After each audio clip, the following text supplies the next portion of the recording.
You may have seen my name and face on the news. You may have heard that I'm missing, that my car was found abandoned on 5th Street, and that nobody has heard from me since. Police may have tried to trace my phone, but I doubt they will find any useful data. I don't know where I am, but I'm sure it is far beyond the scope of the authorities. I've been an urban explorer for years. For those not in the know, that's a fancy term for someone who breaks into old buildings for fun. There's just something about standing in a place that is abandoned, somewhere that hasn't been lived in for years, which fascinates me. There is a subtle uncanniness to it, something just ever so slightly off about being in a place that was meant to be used but has been abandoned for a long time. I've explored old sanitariums, hospitals, schools, malls, and a handful of stores. I tend to avoid houses and apartment buildings since those are usually more likely to have nosy neighbors call the cops. But when I saw the house on 5th Street, I couldn't help myself. The building itself looked old, with a gothic style like something out of an old ghost story. It seemed to fit in the middle ground between mansion and house, barely fitting in the space between the buildings next to it. It looked completely abandoned, with all of the windows boarded up, the lawn completely dead, and a sign with the word foreclosed stuck to one of the walls. It wasn't so much how the house itself looked, and more the fact that it wasn't there the day before. It sounds impossible, right? But it's true. I'd never noticed it before, so I looked up the property on the web, using Street View on an online map site to take a look. It wasn't there. It's not like there was an empty lot or a different house, it's like it just sprung up overnight, pushing other houses out of the way. I had no idea how it even fit there. It's not like the street was suddenly longer or a house was missing. It was as if it had always been there, regardless of how impossible that was. At first I was fairly hesitant to enter the building. It was in a residential area for one thing, and also it was fundamentally an impossibility. Was there some kind of cover-up for this building? I was half expecting there to be some top-secret government lab hidden underneath it, all records of its existence erased from satellite data, city records, and online databases. But I had to know, it would eat away at me for the rest of my life if I didn't at least look into it. On the next day I had off from work, I packed up my gear and got ready to enter the house. I decided to go at night, figuring that the less people were awake the better. I packed a flashlight, spare batteries, a water bottle, some pepper spray, my cell phone, and a first aid kit. I had no idea what to expect, so I decided to go as prepared as I could. When I arrived at the house on 5th Street, I had this really weird feeling, like I was standing on the surface of another planet. It felt wrong, as if I was a magnet being pushed against another magnet of the same polarity. I tried to shrug it off, to tell myself I was just nervous, and I walked up to the front door. I expected it to be locked, that I'd need to go around the back and see if there was a back way in, but to my surprise, the door pushed open. I didn't even need to twist the doorknob. In fact, when I did, it didn't budge. A closer glance made me realize that the knob itself had no mechanism, it didn't control a bolt. The door was simply closed via friction. The doorknob was not even made of metal, it was just a piece of wood painted metallic gold. I turned on my flashlight, stepping into the entryway of the house. I expected it to smell of mold, decay, but to my surprise, the scent it most closely reminded me of was that odor new cars have. I looked around, observing my surroundings. The inside was in surprisingly good condition, given the dilapidated appearance of the exterior. The walls were carved wood panels, and the floor seemed to be polished hardwood. A staircase led up the second floor, and there were a few doors leading to other parts of the house. I figured it would be safer to try the first floor to begin with, and so I picked one of the doors at random and opened it. Like the front door, there was no mechanism to the doorknob. I couldn't twist it, just pulling it caused it to open. I wondered how nobody had broken into this place already, given that there was evidently no way to lock the front door. The room I entered seemed to be a dining area, with a number of wooden chairs arranged around a long table. At the far wall was a painting of a familiar-looking house. Inspecting it closer, I realized it was a less decayed version of the building I was currently standing in. It struck me as rather odd to have a painting of your own house hanging on the wall, but rich people can be a bit eccentric, so I didn't pay it too much mind. I was confused as to how well furnished everything was. Usually people take most of the furniture when they leave, and when they don't, what is left behind is quickly stolen or destroyed. I looked closer at one of the chairs, admiring the craftsmanship. I tried to pull it closer to me to get a better look, but it wouldn't budge. Confused, I knelt down next to it, trying to see what was keeping it held in place. To my surprise, I realized that the whole thing seemed like it was a part of the floor itself, as if it was all carved from one solid piece of wood. I tried to find a seam or signs of glue, nails, anything to indicate that the floor and the chair had originally been separate, but I couldn't. It looked almost as if it had grown out of the house itself. That feeling of magnetic repulsion came back again. This house felt wrong. If I was smarter, I would have turned and left right then and there. But I needed to know what the hell was going on. I proceeded further into the house, opening up another door that led out of the dining room. This one took me into what seemed to be a library. Bookshelves lined the walls, filled with volumes of all shapes and sizes, or so I thought. Moving closer to one of the shelves, I noticed that none of the books actually had titles on their spines, they were all just blank. I tried to pick one out, but I found it wouldn't budge. The books were part of the shelf itself, just like with the chairs in the dining room. Who the hell built this place? I muttered to myself, profoundly puzzled. Then I heard the sound of wood creaking behind me. I wheeled around, startled, seeing a door slowly being pushed open. I shined my flashlight, trying to get a look at who was opening it. "Who's there?" I shouted, trying to control the fear in my voice. There was no response, and the door just continued to slowly creak as it opened ever wider. I reached for the pepper spray and got it ready, holding my flashlight in the other hand. Then I saw what was coming through the doorway and screamed. It was human in general shape, but it seemed half-formed, artificial, like a statue carved from a lump of clay. It looked like it was wearing a suit of some kind, but even at a glance I could tell that its clothes were actually just part of its body. The thing had no face, just loose indentations and protrusions where features would appear on a human being. A small lump for a nose, a slight slit where a mouth should be, and slight hollows for eye sockets. Bizarrely, its head inflated and deflated slightly as it moved, like the thing's lungs were kept in there. Its hands were just lumps with stubby thumbs sticking out, with no differentiated fingers and no nails. Shaking in fear, I aimed the pepper spray and pressed down on the nozzle, releasing a cloud of the fluid directly at its face. The thing didn't even flinch, it just started to stumble towards me clumsily like a deer first learning to walk. I dropped the pepper spray and began to run, pushing through the door and sprinting back through the dining room. I rushed for the entryway, desperately trying to get out of the house, but when I got there, the door was gone. In its place was just a wall with a painting of a house on it.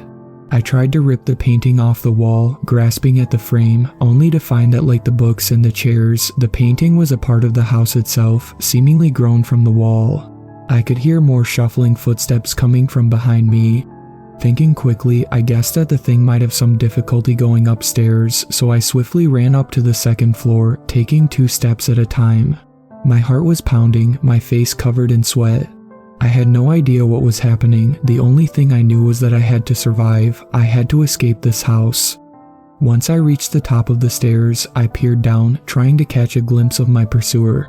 I saw the half-formed monstrosity continue to shamble its way after me, pausing for a moment in front of the stairs. A glimmer of hope flared inside my chest. Perhaps this thing couldn't ascend the stairs.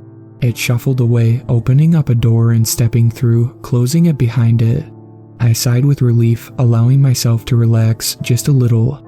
Then I heard a door creaking open from right behind me. I turned around just in time to see the faceless thing begin to shuffle out of the doorway before I shrieked in fear and took off running down a random hallway.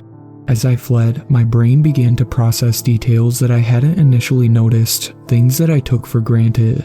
Every so often there would be a painting on the wall, but it would always be the same image of the house viewed from outside. Every door was exactly the same, down to the scratches and imperfections of the wood. Occasionally there would be what looked like a rug placed on the floor, but it had the same hardness of the rest of the wooden floor. This house was wrong. I rounded a corner and stopped, trying to open one of the identical doors, hoping maybe I might be able to find a hiding spot inside, but it wouldn't budge. Looking closer, I realized that it wasn't a door at all, just a part of the wall that was carved to look like a door. I cursed and kept running as I heard the shuffling footsteps from behind me. It couldn't have caught up that quickly, could it? My lungs were starting to burn now. It felt like I had been fleeing for hours. The upper floor seemed to be nothing but endless corridors, full of twists and turns and identical doors. As I continued my flight, the architecture seemed to break down. Doors would be installed sideways on the wall, paintings lying on the floor. At one point I tried one of the doors again, only to find an exact duplicate of the library from before, with my faceless pursuer within, shuffling towards me. I was half tempted to just let it catch me, but the primal need to survive overpowered my urge to be free of the chase, and I shut the door instead, jogging as fast as I could. Once I tried to jump through a window. Bright sunlight seemed to emanate from it, despite the fact that it should have been the dead of night, but as I slammed my shoulder into it, I fell backwards in pain. Touching the window with my hand, I found it was just more wood, simply emitting light like the bioluminescence of a deep-sea fish. I almost wept with relief when I saw a staircase.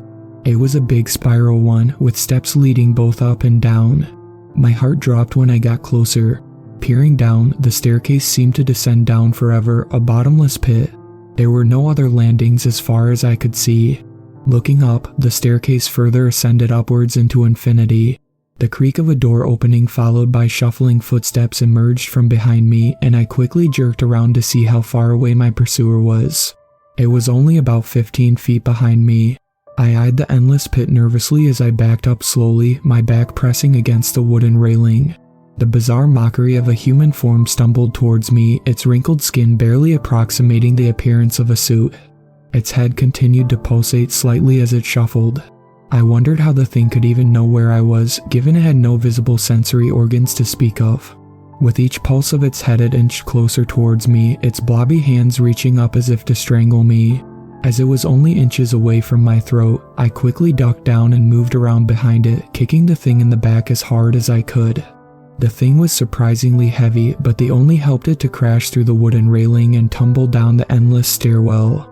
I peered over the edge and saw it flailing slightly as it fell, eventually so far away I couldn't even see it anymore.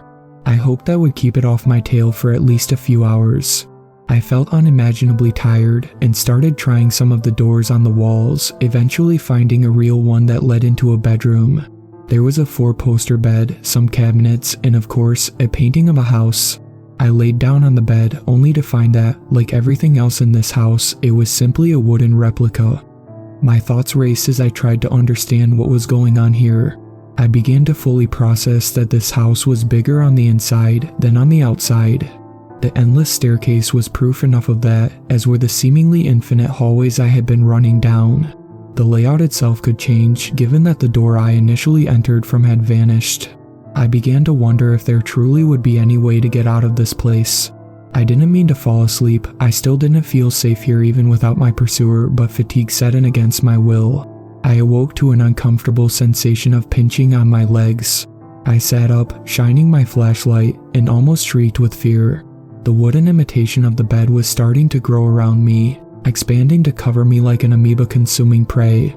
The wood was starting to tightly press against my legs, causing the discomfort which awoke me. I wrenched myself free, bruising my legs slightly with the effort, and left the room in a hurry. I continued to wander the empty hallways, periodically illuminated by the knot windows of luminescent wood. I started to look through my belongings, trying to think of anything that could help me. Reaching into the first aid kit, I found a pair of metal scissors, which gave me an idea. Approaching one of the knot windows, I gripped the scissors in my hand and started pounding it into the wood, using the point of the scissors like a chisel. I kept digging into it for several minutes, eventually getting a fairly sizable hole cut into the glowing panel. Finally, I felt the hard rigidity of the wood give way, and my scissors pierced something soft. Looking closer, I felt like I was going to vomit. Sticky red liquid began to leak from the hole I had dug, and I could see pinkish flesh about 3 inches past what I had thought was wood. It wasn't wood at all. It was chitin. I was trapped inside of something alive.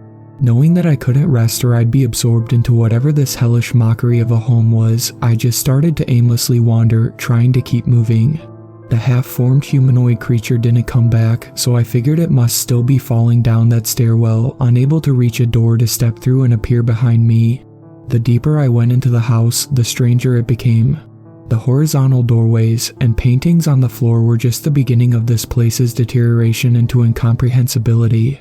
Sometimes there would be a 6-way intersection with corridors going north, south, east, west, as well as up and down. The corridors just continued on as normal. Doors on the walls, glowing not windows, the occasional rug but at a 90-degree angle. I tossed one of the bandages from my first aid kit down once, wondering if maybe gravity would be relative to the corridor's own floor, but it just fluttered down. Sometimes opening up a door would lead to bizarre conglomerations of different rooms. Dining rooms with a bookshelf laying flat on the floor instead of a table. A sitting room whose walls seemed to be made of bed sheets. A bathroom with a fireplace instead of a sink. I passed a couple more endless stairwells, and at one point something fell down past me. I didn't get a good look at it. The thing must have been falling at terminal velocity, but I bet money it was the faceless thing that had been following me, still falling forever. There was no way of knowing how long I had been wandering when I found the backpack.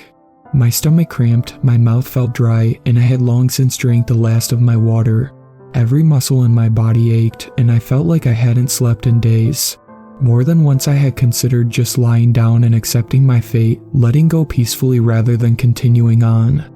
As I rounded yet another corner, I saw something sticking halfway out of the floor in the slow process of being absorbed into the architecture. It was red, made of some sort of fabric, and quickly I ran up to it and ripped it out of the floor, opening the zipper and rummaging inside it, searching desperately for supplies. Inside was a sketchbook and some pencils, a couple granola bars, and a soda. I started to tear up with relief. It was only then that I noticed the hand sticking out of the floor, the faint outline of a human form visible through the knotwood. My relief turned to sickness as I retched, realizing that lying in front of me, slowly being absorbed into the floor, was another human being. There was no way I could have cut them out, no way I could get them free. And even if there was, their whole face was covered up by now. Was there even any way they could still be breathing? After running away with the backpack and its contents, I opened up the sketchbook and looked inside, eating one of the granola bars and greedily drinking the soda. The date on the first page said 2022. I first entered the house in 2015. I have no idea how this is possible. I obviously haven't survived in here for 7 years. I haven't slept since I passed out in the bedroom, and I only recently was able to eat anything. But I have a theory, a vague idea as to what is going on. I have already established that this house is a living organism. The blood and flesh behind the fake wood proves that much. Clearly this thing operates outside of the normal understanding of space as well, what with it being larger on the inside and possessing seemingly infinite stairwells leading up and down forever. I think that this thing is an extra-dimensional predator. That's how it was able to suddenly appear in the street when there was no space for it. It just bent space around itself so it could fit, so it could bring in victims. It's not a perfect imitation, it can only seem to mimic wood. That's why everything in the house has the same texture, just different coloration. I think it lures people inside, sends one of those faceless things after them, and then absorbs the body to sustain itself.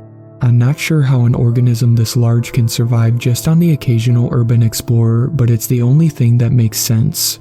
My guess is that it can travel through time as well as space.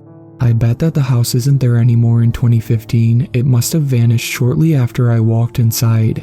It must have appeared again in 2022 and got the poor bastard whose sketchbook I've been using to write this down. I've read somewhere that every year about 2,700 missing persons cases in the United States go unsolved. How many of them were taken by this thing? Does it just have to appear in the suburbs, or is anywhere fair game? Could it appear in the middle of the woods, waiting for lost hikers to wander and looking for shelter? What's to stop it from just appearing as a door inside someone's house? Is it even limited to this planet, this universe? I'm going to tear out these pages of the sketchbook I've been writing in, crumple them up in a ball, and toss them down one of the infinite stairwells when I next find one. It's a slim chance, but maybe, just maybe, this will reach someone on the outside world. This thing has to have an excretory system, right? If you see a house matching the description I've given, don't go in it. It's not worth it. My name is Felicia Martinez, and the name I saw written in the sketchbook was Robert Doyle. Remember us.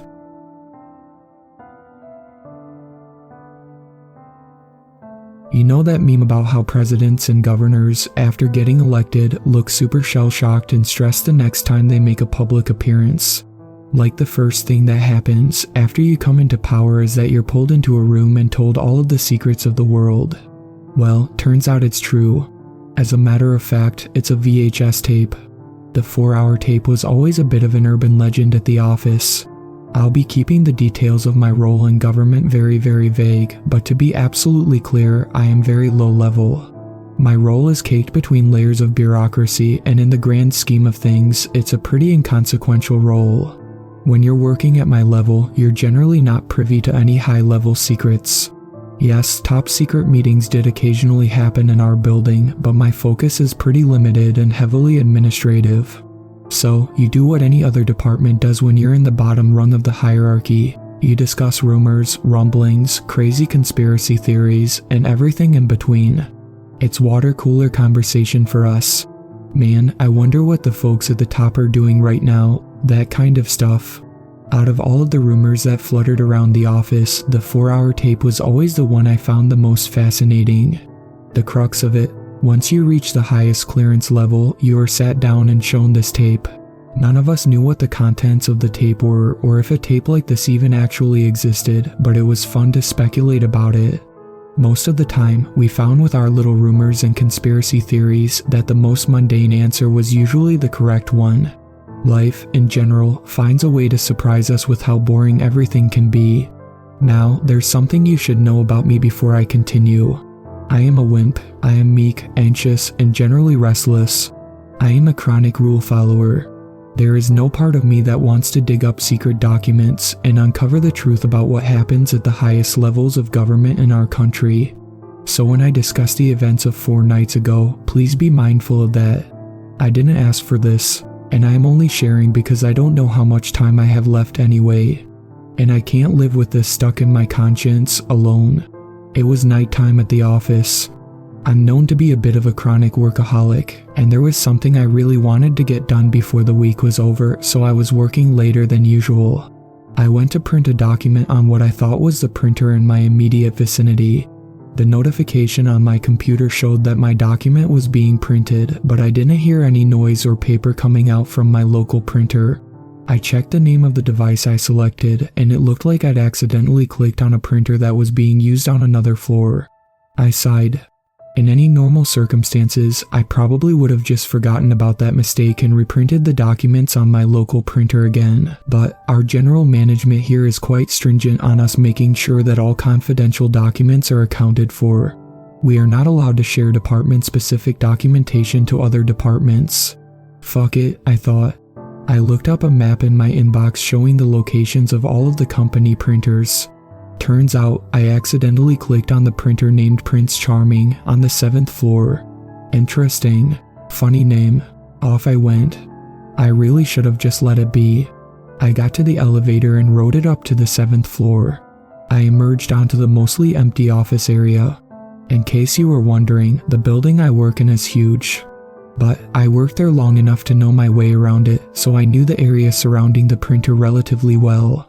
I made my way through the hallways and eventually spotted the printer with my freshly printed papers minting it.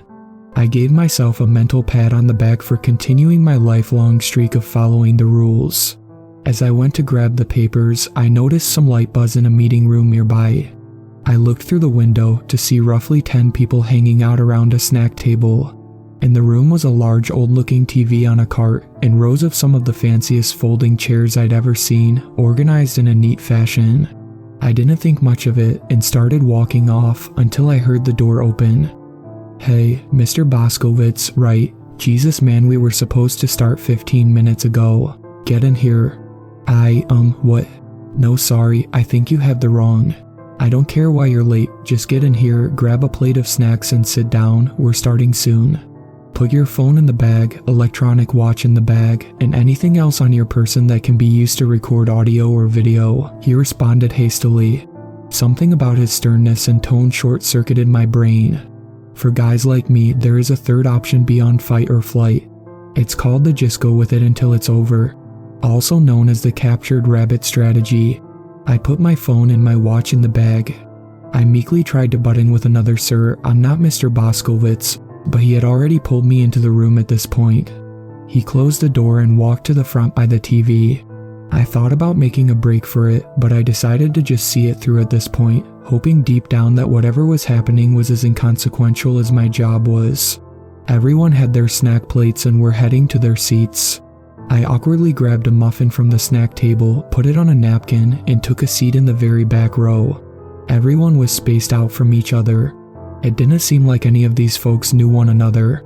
I quietly sighed at the thought of having to sit through some sort of boring informational seminar or irrelevant training session. After a few minutes of everyone settling in, the man who originally brought me into the room started talking. There was an equally serious guy standing next to him and a Secret Service-looking fella standing in the corner. I started wondering to myself why we were going to watch a video off of a very old school-looking TV. Felt like we were all back in elementary school or something. "Alright, I just need to do a final run-through before we get started," the man at the front said. "I know you all read through the emails and signed your releases. I just wanted to recap some ground rules. You're allowed to get up and grab another snack, but beyond that, we want you to pay full attention to the tape once it starts playing. If any of you need to go to the bathroom, we strongly urge you to wait until the presentation is over. If you absolutely have to go, we will pause the tape and one of us will escort you. There is water in the corner by the snacks, cups are right there as well, and goes without saying, but any discussion of this presentation to folks who do not have top compartment clearance is a breach of your terms of employment, a breach of your non-disclosure agreement, a breach of your multiple signed releases, a breach of the U.S. criminal code in the state, and a breach of the conditions laid out by the Committee for the Protection and Preservation of Human Consciousness." They started dimming the lights. Fuck. It felt like I had missed any window of opportunity. I had to leave. Too late. That committee name he highlighted sounded way above my clearance level. One of the men at the front of the room pulled out a VHS tape from a bag and very slowly and securely put it into a VHS player. He pressed play. I took a deep breath. Those water cooler conversations I'd had with my coworkers were starting to float to the top of my mind, but I quelled them. There was probably no need for panic. It was just a stupid government meeting, right? The tape started. The beginning was familiar enough. Various disclaimers about this being incredibly confidential material, yada yada yada. Insignias of relevant organizations, presidential libraries, and more. I have seen lots of videos like this already. But wait, that insignia looked strange. Like something was off. I scanned it. Presidential libraries. That same eagle, those same stars. Weird. This time, there was a navy blue hand on the left shoulder of the eagle. Did they update the logo? Before I had time to ruminate on it too much, the tape cut to a logo I had actually never seen before. Committee for the Protection and Preservation of Human Consciousness. The logo was just an image of planet Earth. Fair enough. The video cut to a room that looked similar to the Congress floor, but with some strange differences. Seats were much more spaced out, the podium looked like it had seen better days, and the whole room looked to be on a pretty steep incline. Everything was in black and white. It looked like there were about 50 people in attendance. It was hard to make out the faces. Everything looked very dated, like the video was from the 40s or the 50s. The tape lingered on this one shot for quite a while.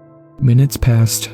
I noticed what looked to be a choir, all in outfit and perfectly huddled next to each other, standing in one of the corners of the room.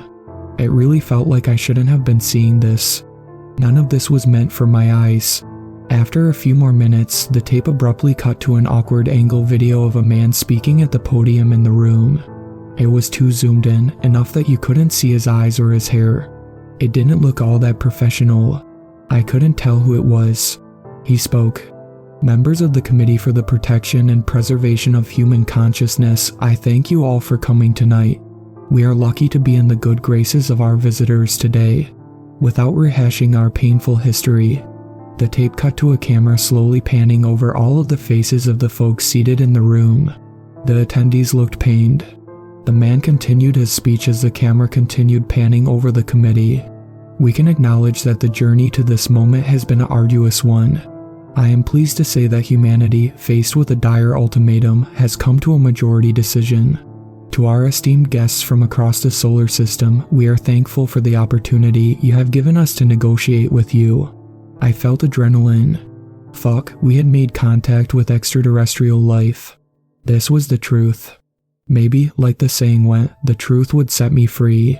Before I outline the decision taken by humanity, I want to, from the bottom of my heart, thank the brilliant representatives from all of the nations of the world, who came together to ensure that this decision was taken with utmost responsibility, care, and appreciation for our human species. I am aware that this was not a unanimous decision. Shit, what did that mean? I felt the sweat on my brow. I felt nausea coming in. I awkwardly and slowly took a bite of the muffin. The tape returned to a now corrected angle of the speaker at the podium. His eyes were visible. They looked strained, like they'd seen multiple versions of hell. To the nations who still disagree, he continued, I thank you nonetheless for accepting the majority decision.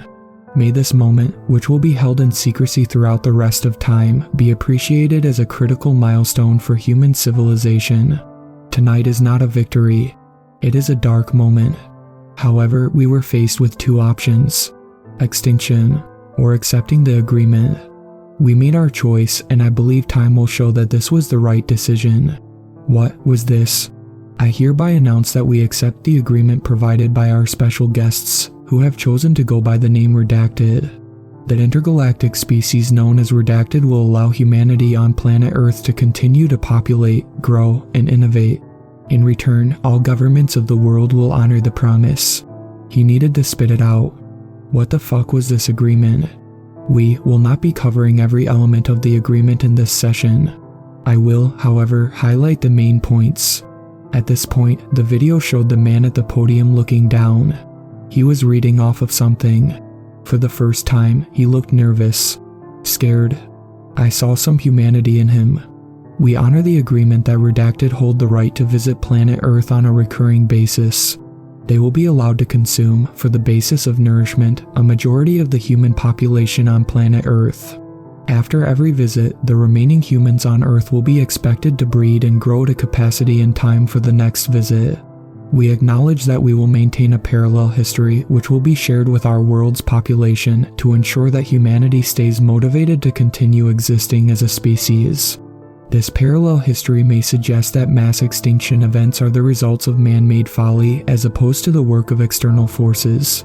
For the first time, my fight or flight response was actually flight. I wanted to escape, but I didn't know what I'd even be running from. The last visit by Redacted was approximately in the year 1346 and it lasted 7 years. We will continue to honor our parallel history about this event. I just wanted it to end. The next visit, which will not be met with resistance, will be in the year 2028 and will run for one full calendar year on Earth, marking a 675-year gap between the last significant visit by the species known as Redacted. This visiting cadence is expected to speed up over time as the remaining humans continue to sharpen their focus on building technology to allow humanity to reproduce in a speedy and productive manner. Jesus Christ, our planet is a fucking farm. I wanted to look away, but I couldn't. The tape cut away to a larger view of the Congress-like room, the somber committee members in attendance, and the members of the choir in the corner who I could only imagine looked horrified. Where were the visitors? Why couldn't I see them? The camera then panned to a number of larger, empty seats. The same slow style of video panning as the one that happened earlier with the committee members. No visible entities in the seats, but the seats themselves looked blurry. The man at the podium carried on with his speech as the camera pan on those blurry seats continued. We should acknowledge the privilege of knowing that there is indeed life in the cosmos. That extraterrestrial life has chosen to visit our planet, and that the cycle and balance provided by nature extends beyond the confines of planet Earth. Much like humanity has found its place on Earth in the food chain, we acknowledge our place in the divine order of things when encountered with beings of greater power, understanding, cognitive function, and evolutionary progression. Fucking hell, I shouldn't have stayed late at work. I should have made my identity clear from the very beginning. I knew that I wasn't supposed to see this. And while, it really looked like the speaker was about to cry. While the process of consumption is a painful and lengthy one, we respect the trade-off that comes with the preservation of our species. We also acknowledge, as part of the promise, that substitutes for human life in the form of clones, should we discover that technology in the future or other living species, will never function as viable alternatives for nourishment, the speaker continued. I didn't need to know this. This whole thing was way too specific for me. Our final major acknowledgement, as part of this agreement, is that we accept as the Great Almighty, as the entities we will now refer to as God. God, as an interstellar species, has revealed itself to us, and thus, the continued existence of Redacted is now the true priority of the people of our planet. We are blessed to play a part in the continuation of God. In God we trust. Amen. The tape then cut to footage of the choir as the speaker continued. We bless our visitors with this gift. A performance of the national anthems of all major nations of the world will now commence. Audio of a very loud backing track of the Star-Spangled Banner started playing from the video as my stomach sank. The tape showed footage of the choir singing on top of the track. Not sure if it was because they were scared for their lives, but I could really tell they were singing their hearts out. As they sang, the camera continued to pan over the blurry seats.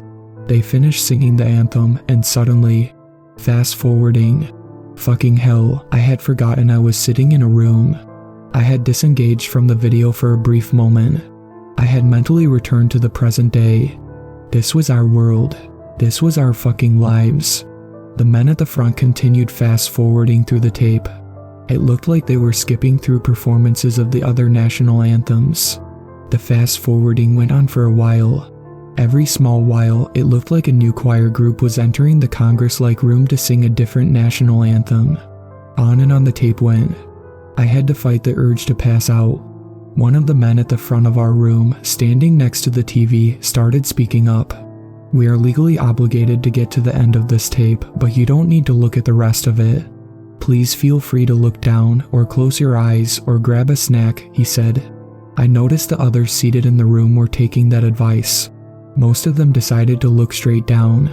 For some weird reason, I couldn't look away. The fast forwarding progressed. On the tape, it was yet another choir group joining to perform an anthem. And then another, and then another. It looked like we were near the end. The fast forwarding now showed a conversation between the man at the podium and another man who was whispering in his ear. The man at the podium was vehemently shaking his head. The other man continued whispering. This continued on. Eventually, there was a quick moment of the man at the podium begrudgingly nodding. The last few fast-forwarded moments of the tape remain burned in my memory to this very moment. They were pandemonium. The attendees were sitting in their chairs, frozen, shivering, crying. The people in the various choirs were running around the rooms in fast motion as blurry spots started covering them and ungodly things started happening to them. Fuck, why didn't I look away? If ever there was a fucking time to follow orders. It felt like the whole thing went on for longer than it should have. Finally, the men at the front of our room stopped the fast forwarding. They pressed play on the tape to cover the very final moment. In the tape, the man at the podium, clearly emotional, spoke his final line. The agreement has been ratified by Redacted. Thank you all for attending. The final shot of the video is the full room. The committee members in their seats, shivering and crying. The dismantled and bloodied choir members scattered around the room. The blurry seats with blood smeared on them. The video then cut away back to that same insignia on a black backdrop. The presidential libraries. That eagle. Those stars. The navy blue hand on the wing of the eagle. The lights in our room turned on. The rest of the night was a blur. The men at the front of the room told us it was best for us to sit for an hour to digest the information. No discussion about the video was allowed to take place. When we were ready to stand, we were allowed to leave and go home. They gave us some pointers on how to accept the information over the coming weeks. Things like taking long walks, exercising, watching a sitcom, and more. I wasn't worried about them realizing that I wasn't supposed to be there. If anything, I felt a strange camaraderie with everyone in the room. We were all truly in the same boat. As soon as I left the building and got in my car, I just drove. For as long as I could. I would stop for gas, then I'd keep driving. I'd stop again, then I'd keep driving. Again and again. I am held up in a hotel now. I'm just glad I could get this off my chest. The funny thing is, all I can think about is the length of that stupid tape. While I can't confirm, I feel like if it were played straight through without fast forwarding, it would have only been 3 hours. I wonder if the 4-hour tape rumor came from the fact that we all needed that extra hour to digest the information. And now, you're probably wondering, why don't I name the species that is going to spell humanity's doom throughout the rest of time? Why am I calling them redacted?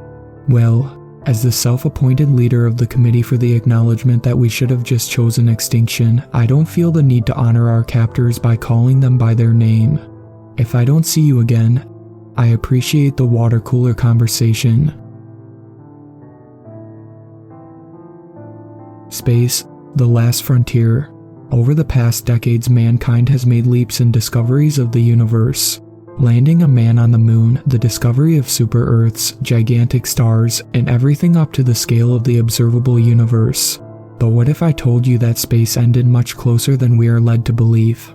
My name is James and I was in charge of monitoring the activity of Voyager 1, who had just passed the solar system, reaching interstellar space.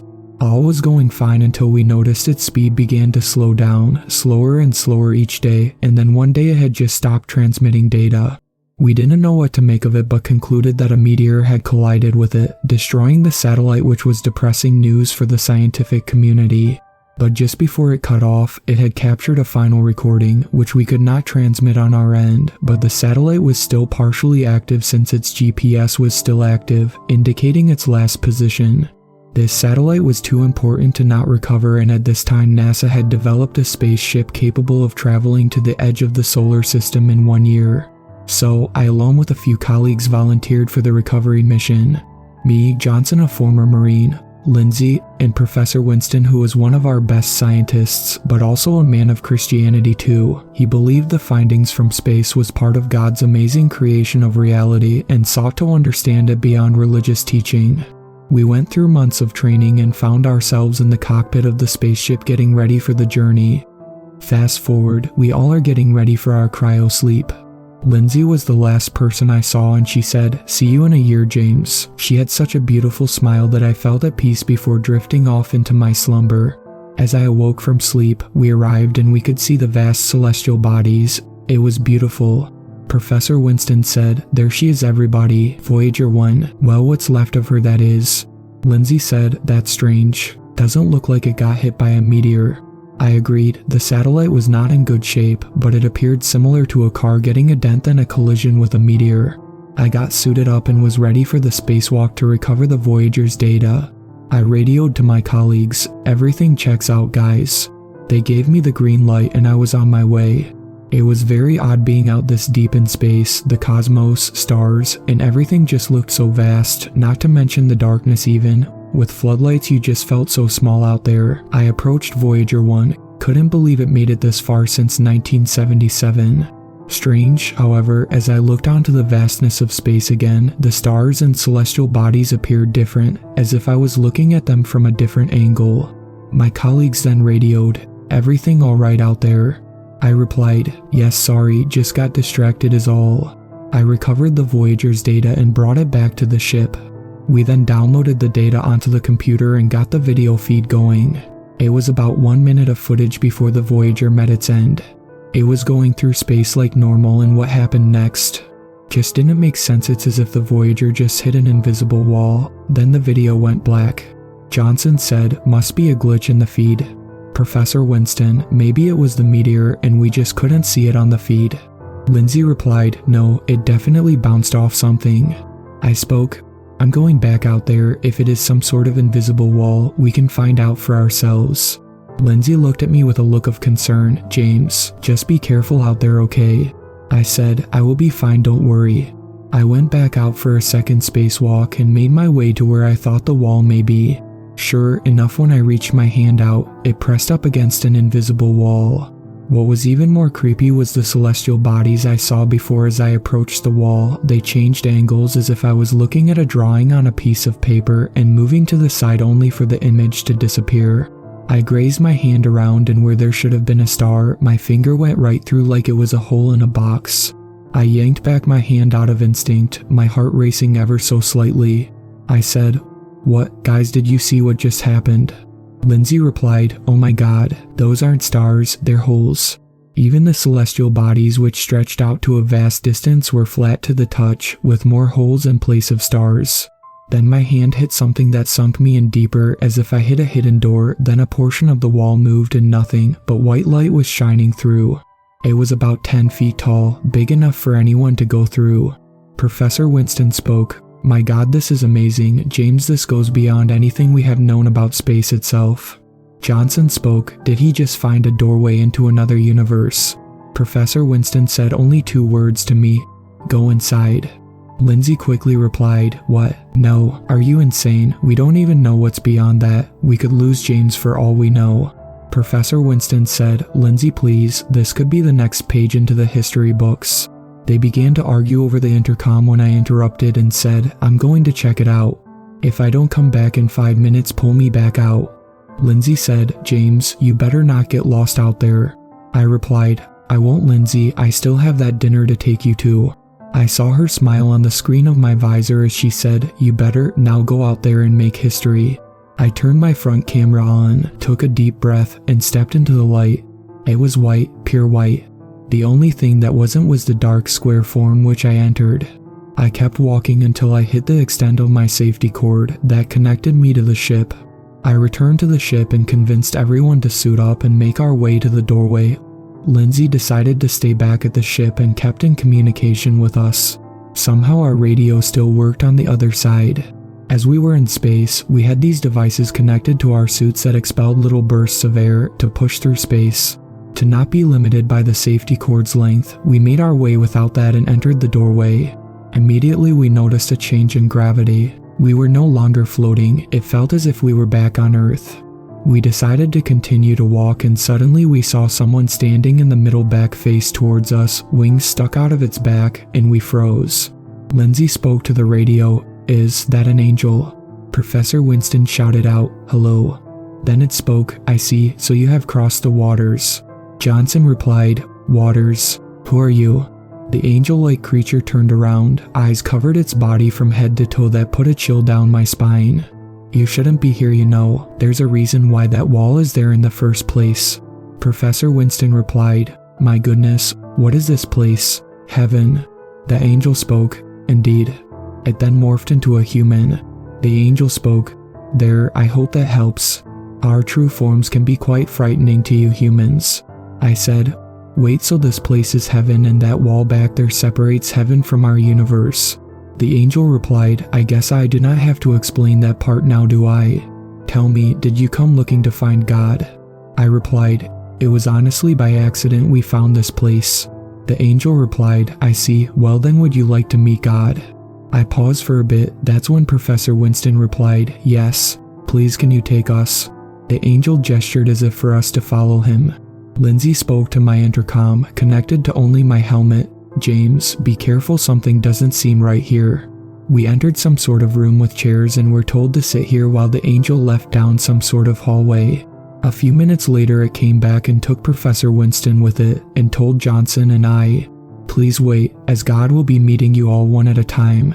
After a few more minutes passed, Johnson stood up and said, "I'm not waiting here, James. I want to go see this for myself. This seems too good to be true." I replied, "James, what do you mean?" Johnson replied, "You mean to tell me that the wall separates heaven from our universe? We just walk into their backyard, and they just let us meet God right away. James, if this really was heaven, then haven't you noticed?" I replied, "Notice what?" Johnson spoke, "That thing never told us to remove our space suits." A cold chill rose up my spine when he said that. Johnson spoke, "I'm getting Winston and we are leaving this place." Lindsay spoke to me, "James, no, just come back to the ship, we can just go home." I replied to her, "Lindsay, we can't just leave Winston behind, but if anything happens, I will come right back, I promise." Johnson and I made our way down the hall. Once we passed a doorway, things became dark. The white light no longer shined, and the area was so dark we could barely see. Then we heard the screams. We followed the screams and that's when we saw Professor Winston. He was strapped to a medical bed and was yelling for help as these things were surrounding him. Scaly, reptilian-like beings performing medical experiments on Winston. He laid there naked, his skull cap removed exposing his brain. His eyes were held open. He looked terrified as these beings split his scrotum open. He yelled in pain, and this reptilian-like being taller than the rest sealed his mouth shut with some substance. Drill-like machines burrowed their way into his body as his muffled screams could be heard. A black-like substance was being pumped into his veins as these beings just stared at Winston motionless. Johnson said in a whisper, "What the hell?" That's when we heard movement and something grabbed Johnson, barely missing me as I ducked in time.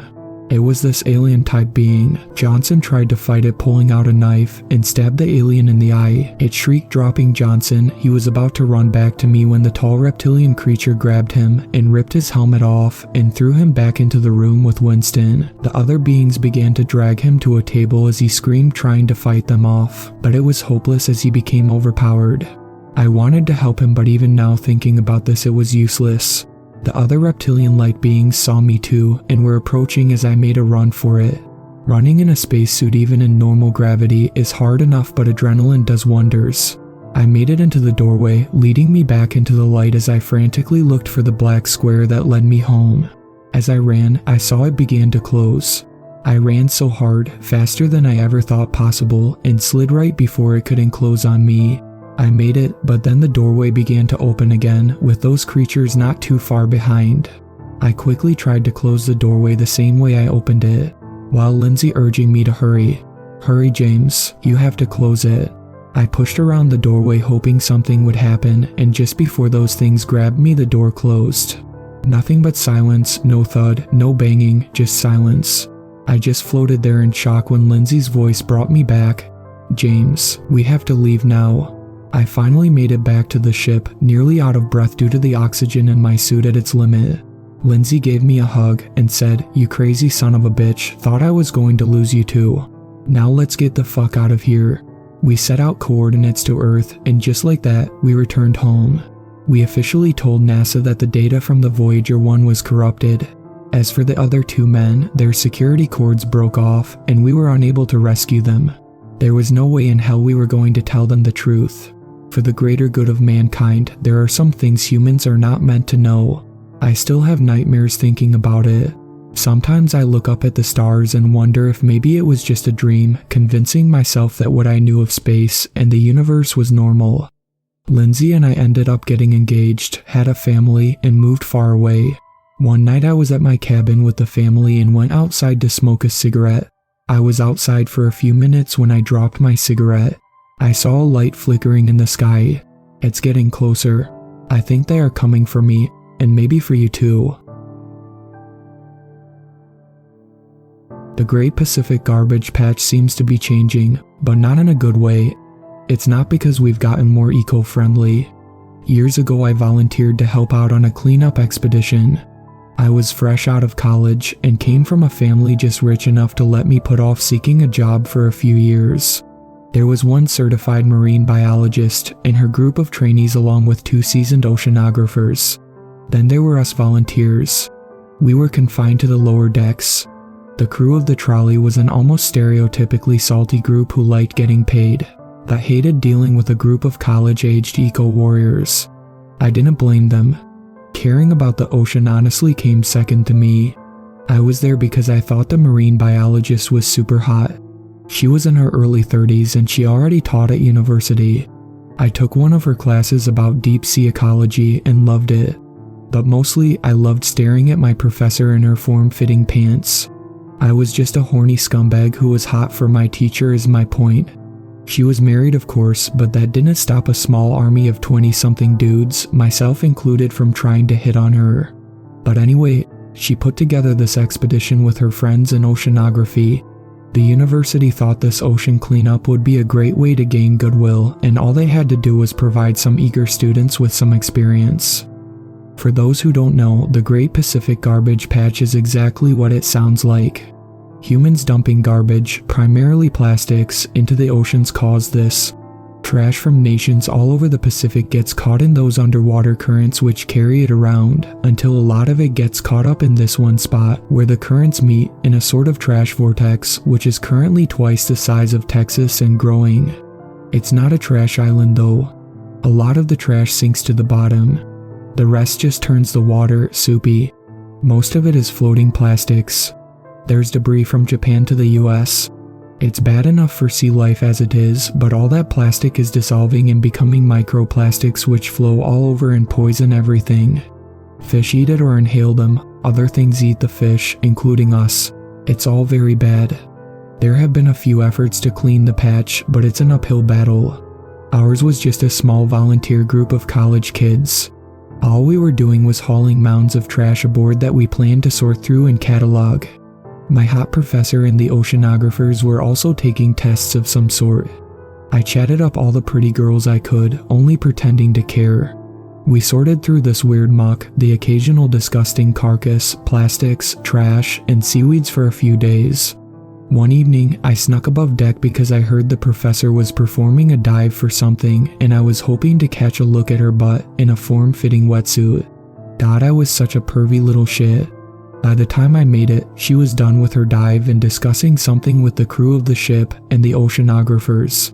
I sat there drooling over her until her words finally cut through the haze. Something was moving within the mass. Something big. Could a whale have gotten caught up in it? I don't think it was a cetacean of any kind. I'm telling you, something covered in trash reached for me. That doesn't sound possible, but we've gotten some very strange readings.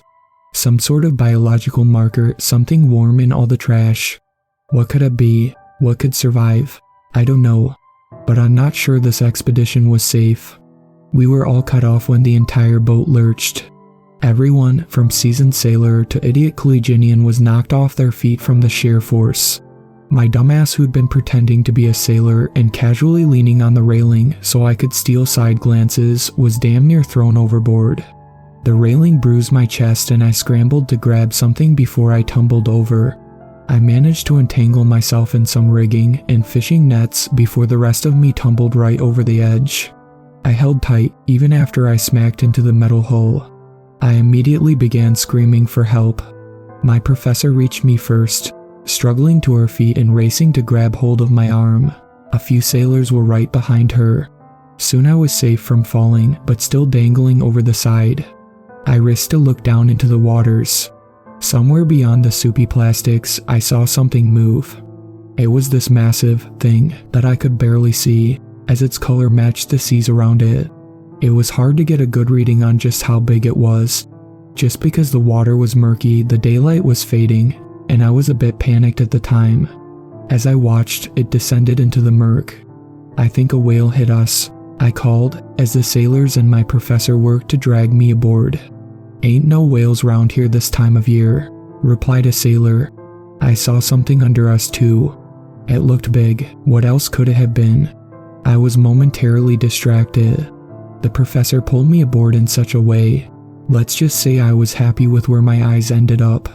I looked up at her. She was pale. She whispered something. I think it was too big to be a whale. She snapped out of it and glared down at me. "No volunteers above deck. Get downstairs." I didn't argue.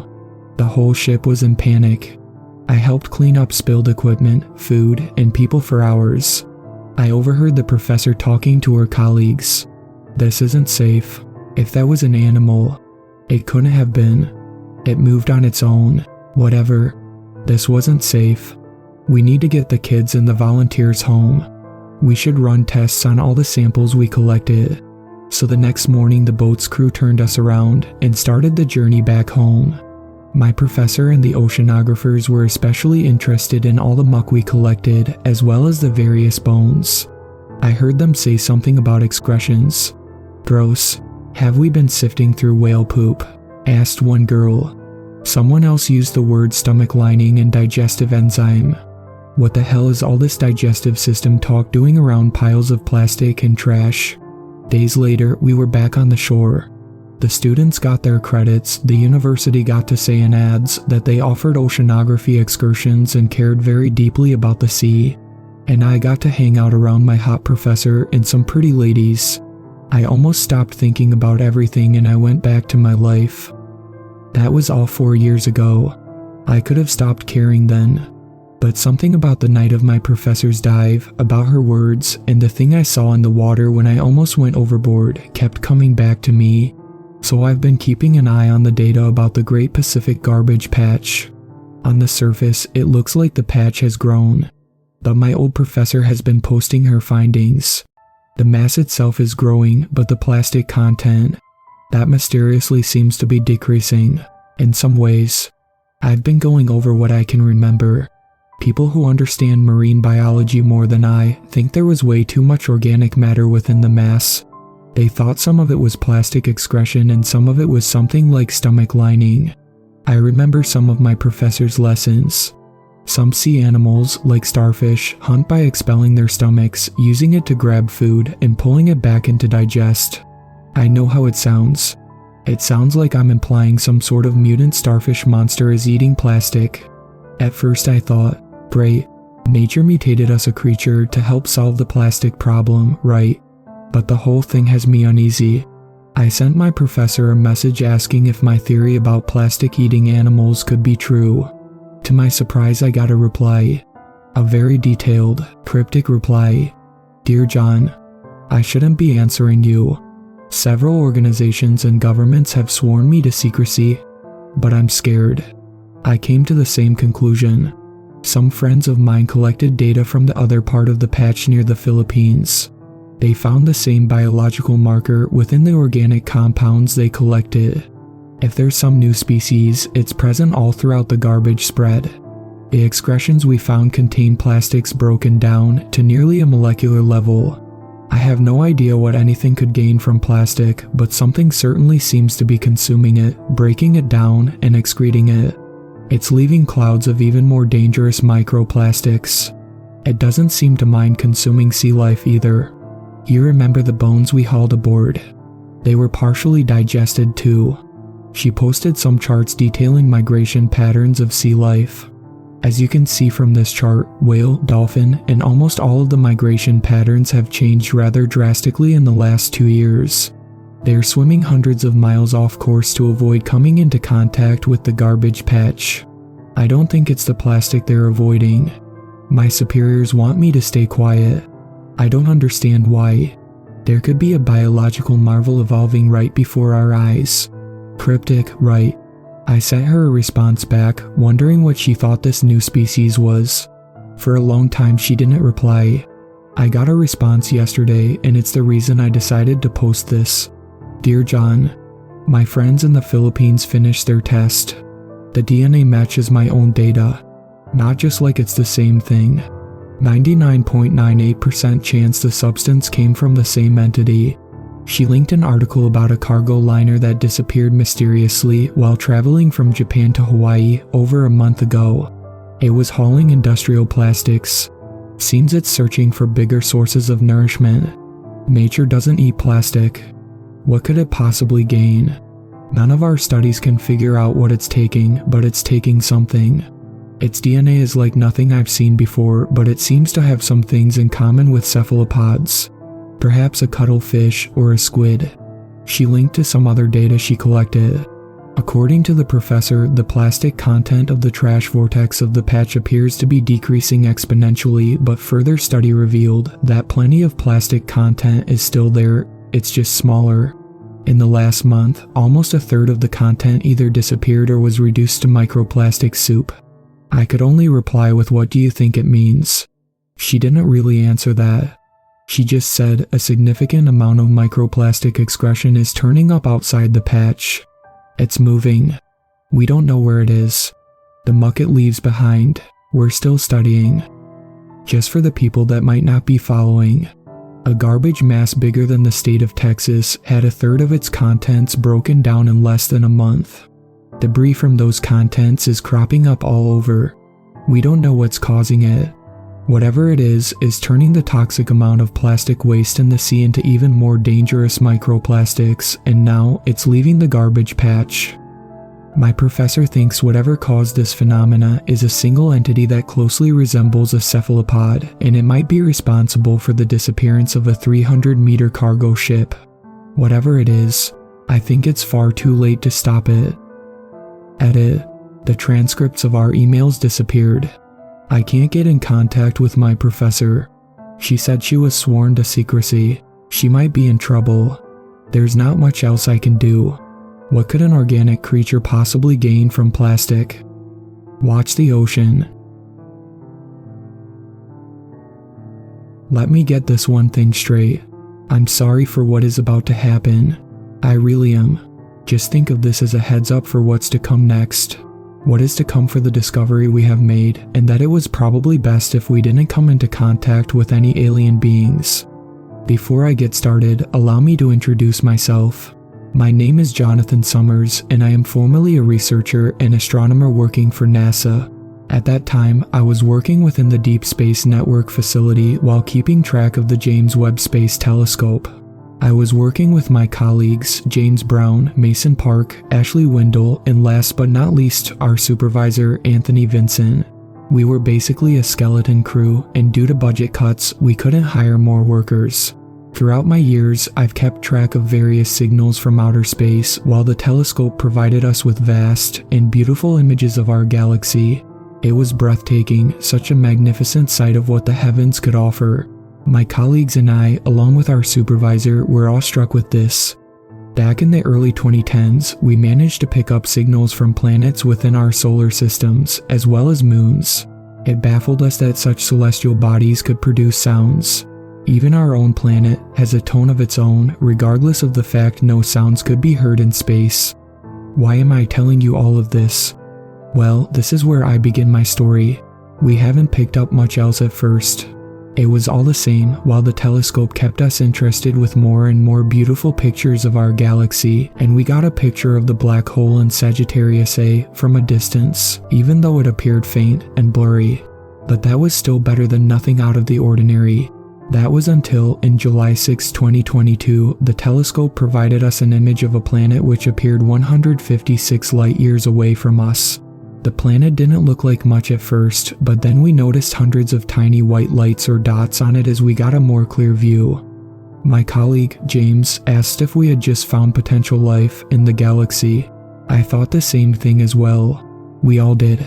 Anthony, without consideration or thought put into it, had the idea of sending a signal to that planetary system. But what if there is life on that planet? More so, what if they're not friendly? That's when we all stopped and thought about our actions at first. After a long hour of discussion, it was decided that we should send a signal just to see if there really is a civilization inhabiting that planet. Perhaps it was for the better that we should have left them alone. Then we wouldn't have met our horrible fate. Anthony sent a signal to the planet in binary code, a message, in hopes for a reply. If we ever got a reply, I hope they're friendly. We expected that the signal should be able to reach the planet within 5 to 10 years, give or take. What we didn't expect was that sudden change in the time frame for that signal to arrive. Because at that moment, just then, we suddenly picked up signals coming from that direction. Somehow, it managed to trace the signal that was heading towards it and receive it in an instant. This left us shocked, baffled of the sudden change of events. Did this planetary system just come in contact with us? Anthony asked us. We were astounded, but also horrified. That was impossible. Something simply picked up our signal, defying all logical explanations. What was supposed to be 5 to 10 years, as we calculated, suddenly became seconds. Then even more shocking, we received a reply in binary code in an instant. Ashley was able to translate the message, which said, "Hello." Upon tracing the signal, it came from that planet. Many questions came through my mind, one of them being the most prominent: did we just discover alien life in the galaxy? Of course, both Mason and James felt panicked, thinking they might be a hostile species. Anthony sent the message, asking how they managed to pick up our signal in an instant. Again, after being sent, the message was received quickly, and we received another reply shortly after, a long reply. It said, "Our technology is superior. Regardless of time, we can receive your messages without delay." Anthony then asked the one key question that will determine our fate upon contacting them. He asked if they mean us harm. Once again, the message was received instantly, then came a quick reply. To our most and greatest relief, it translated, "No." After going back and forth with sending and receiving messages, it was clear that this alien race meant no harm to us. They were just like us in some sense, wondering if there is alien life out there, even though their technology is, as we can tell, is thousands of years ahead of ours. Interestingly, they have reached a level of technology that defied all explanations, perhaps breaking Kardashev's scale. They should have been millions of years older than us given their technology, only to find out they've come to existence at approximately 6,000 years before us. They were young in a sense, but still older than humanity in this case. It's like comparing a 10-year-old to a kindergartner. It baffled us of their technology on the other hand. A week has passed since we were still keeping in touch with this alien race. They gave us instructions on making more efficient means of energy resources. Nuclear was one of these things, a form of fueling we already discovered. But there was also the idea of using crystals as fuel, a form of fuel we weren't aware of using. Crystals like ruby, diamond, emerald, and even sapphire, and even the most abundant and common of gems, stones, and metals could be used as a fuel source that could last us for hundreds of years without constantly draining the planet's resources. This interested us, and from what they learned of us, they said we do possess the technology to build such fuel. But from their dismay, they said we were only focused on building weapons of war than building technology that could also further our advancement of society, thus the capability to end fuel crisis and lack of energy was halted. They said we were a young and foolish species for taking such crazy actions, but still willing to help us by providing these instructions on how to build them. Some of our government officials were told of this discovery as well as what this alien race instructed us, and kept note of it, believing that alternative fuels such as nuclear and crystals can be beneficial for humanity as it is for them. Thus, we understood that this was mutual cooperation between two species who could one day come together and bring peace, and one day travel the stars together. Unfortunately, this understanding was nothing more than a foolish wet dream. On July 16th, they stopped communicating with us. Strange, we thought. They always communicated with us and they always sent a reply. Did they see that we were nothing more than a primitive species? Did they decide to contact other alien races and push us away for good? After using one of our strongest telescopes on our world to look into the direction of the planet seemed normal. So then I asked, did they decide to stop communicating with us? Anthony shrugged and thought something must have gone wrong. Perhaps our sender has malfunctioned and isn't sending anything. But upon inspection, everything seemed fine. Then the only logical explanation we could think of is that they're no longer interested in contacting us. So it was decided we left them alone. Our telescope was still focused on them in case of any changes. So far, nothing has happened, but we still hoped they would send us a reply. But like I said, nothing. So things were back to being like any other day, constantly looking for more intelligent life out there and perhaps looking to receive more signals from other areas in space. But July 20th, something had happened. Guys, have a look at this. Mason yelled to us. The telescope provided us a view of the planet we previously came in contact with. Only this time, we saw what we assumed were huge ships flying left, and they're heading to another location in space. Upon panning the telescope to get a look at what's going on, we were met with an astonishing event. There were what we could describe as dozens more ships heading towards the planet, and the ones from the planet were flying directly in front of them. Nothing had happened for a few minutes until it did. We started noticing tiny flashes of light in that area. It looked like a mixture of red, green, blue, and yellow flashes happening. But what astonished us even more was when some of the ships appeared to have vanished in the moment the yellow flashes appeared. That's when it dawned on us to the point Anthony asked, "Are we witnessing a war going on?" I prayed in vain, that wasn't the case. Upon looking into the scenery, all of the ships that came from the planet were now gone. The only ones that remained were a few dozen of those ships that came from space. After a few moments of observation, we suddenly received 2 messages from the very same planet. Upon receiving, they gave us 2 short messages. The first one, to our horror, translated, "We are sorry." Then the second one, "We have failed." After receiving that message, Anthony quickly sent a message asking what was happening. It was received, but a reply never came back, and it was understood why when Mason called us to come back to witness another change of events. We all saw, to our terror and heartbreak, a huge flashing line of light coming from one of the bigger ships of the invading species, causing the planet to emit a bright, reddish-orange glow, which to our understanding meant that the planet was burned from the inside out by an enormous blast, which appeared like a tiny line in the distance. A heartbreaking discovery it is now to finally find alien life willing to cooperate with us, destroyed by a hostile species with far superior technology. To our even more unfortunate discovery, one of those ships somehow picked up radio waves coming from our facility, leaving me and the other's heart pounded and shaking with fear that we might be next. Sadly, this turned out to be true. One of the invading ships sent us a message in binary code. Ashley reluctantly translated it, and my suspicion and horror was confirmed. It translated to the following: "You will join them." Looking into the telescope, those ships, as we predicted, turned to the direction of our planet and is now heading towards us. Given the estimation of the speed they appear to be in and the distance, it at least made me happy to see that they're not appearing to us in an instant, but that doesn't change the fact we're now staring at what will be our imminent demise. Our supervisor calculated the time it will take for the ships to arrive and told us the following: "It seems we only have 2 months left on this Earth. I strongly suggest you make the most of your lives before they arrive, because when they finally reach us, it will already be too late. If you have friends and loved ones, spend time with them. Make amends to anyone you may have wronged in the past, because in the end, none of it will matter." "But what about the rest of the population?" I asked. "They need to know about this." Anthony then told me there is no point in telling anyone because it won't make a difference. Not even our own governments can do a damn thing about it. Nevertheless, our government needs to be told about this, else we'd be bombarded with questions and perhaps police or even SWAT teams. I suppose he was right.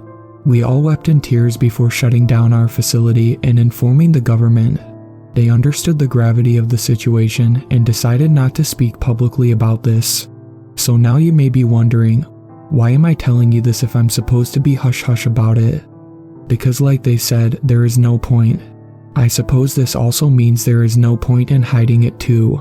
There is no point in obscuring myself and the discoveries we made. Like Anthony said, make the most of your lives here. Make amends, spend time with your friends and loved ones while you have the chance, anything you have on your bucket list. Because in the end, none of it will matter. As for me, that's exactly what I'm going to do with the 2 months we all have left. But I can't help but wonder if they will find a way to reach us sooner.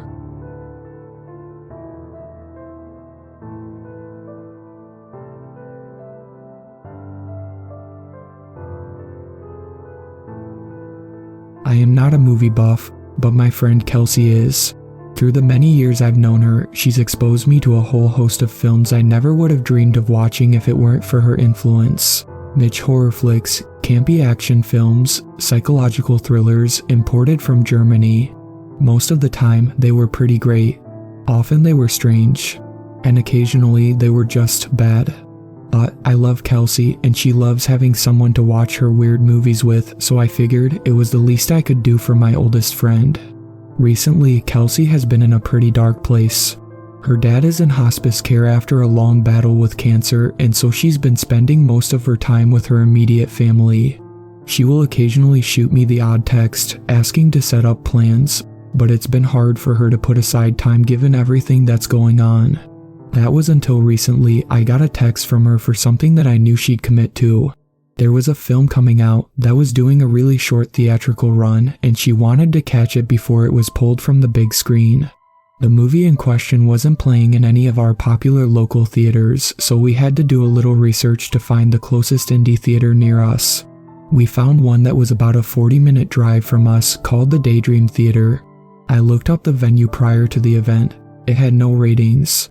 Kind of weird, and yet this place definitely seemed par for the course with the types of hipstery locations Kelsey liked going to, so I didn't overthink it. She picked me up from my house and drove us both to the theater. After an awkward and quiet evening drive, we arrived. The theater looked old and run down. It was situated in the part of town you would usually avoid at night. We went in, and to both of our surprises, there was actually a small crowd of roughly 20 other people standing around the lobby and lining up for the movie, likely due to the movie's limited theater run. Kelsey and I scanned the inside of the theater as we walked to the ticket booth. Adorned on the walls were posters of films I'd never heard of before. Kelsey, who was understandably a bit low energy, was slowly starting to light up as she took in the character and flavor of this establishment. A haggard-looking older man was helming the ticket desk. His vibe was a mix of disinterest with a dash of "seen some shit." I could pick up on it immediately. Almost felt like he was running a business that he was hoping would fail. He eyed the small group that would come in for the showing. "Bit of a crowd," he said, to no one really, his eyebrow slightly raised. He charged us for the tickets. He then mumbled the following: "This theater's got a bit of a legacy that's out of my hands.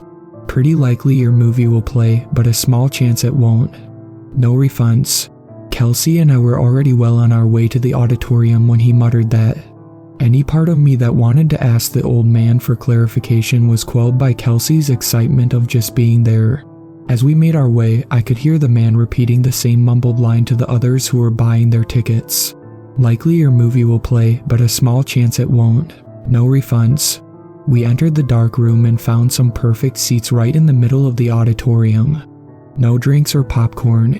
It was always serious business when watching films with Kelsey. Slowly, others spilled into the room and settled into their seats as well. I noticed a gaunt-looking man who was working the booth slowly walk in and take a seat at the very front.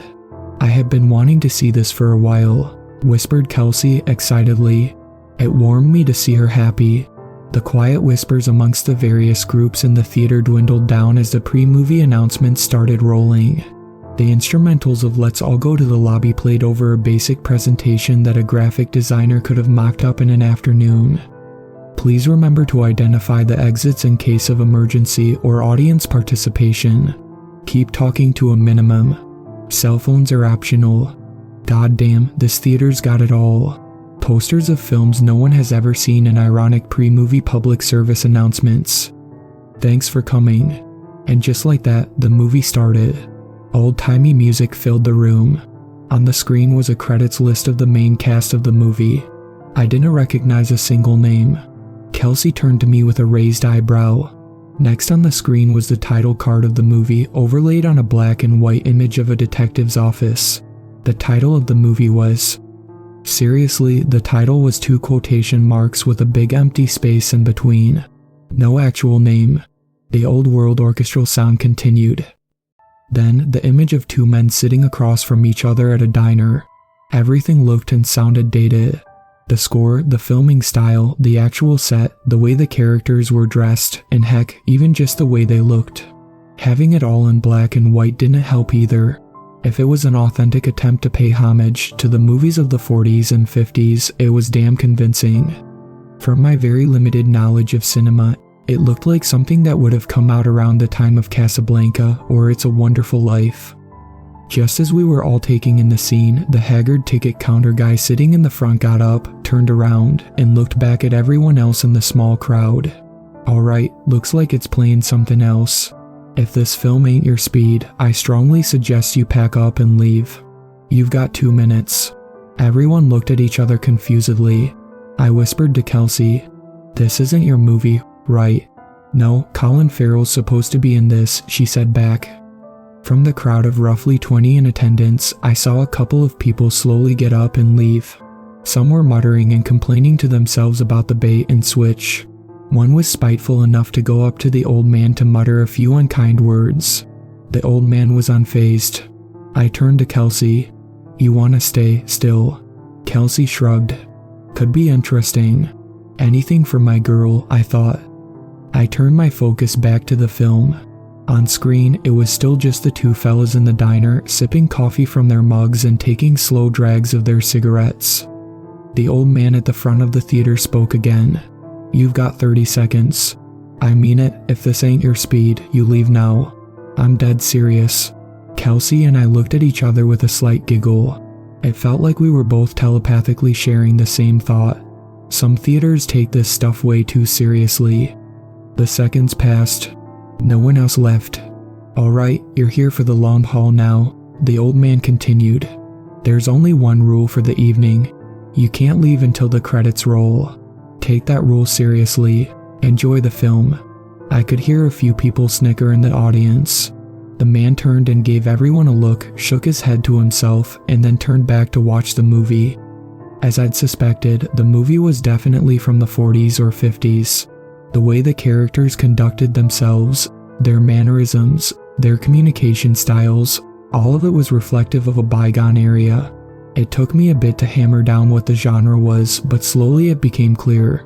This was a detective story. The conversation between the two men at the diner started to get a bit interesting. "So the killer's still on the loose," said the first detective. "That's no good." His partner in crime, sitting across from him, snickered. "No good. That's one way to put it. Terrible, dreadful. That's how I'd put it." The two men shared a look. It felt like they'd been doing this for a long time. The movie continued.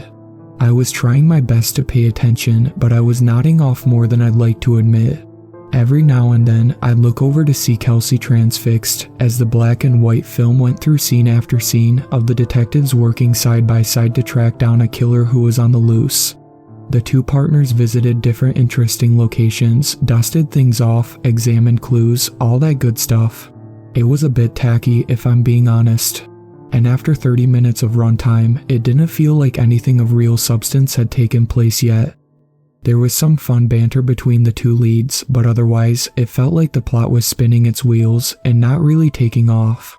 Wasn't awful by any means, just kinda okay. It was at this point that I saw a man getting up to leave the theater. I could see that he was trying to do it as subtly as possible to not incur the wrath of the old man at the front. He sneakily tiptoed down the aisle, turned the corner onto the small ramp leading out of the room, and left. I don't think the old man saw him leave. Must have gotten bored with the movie.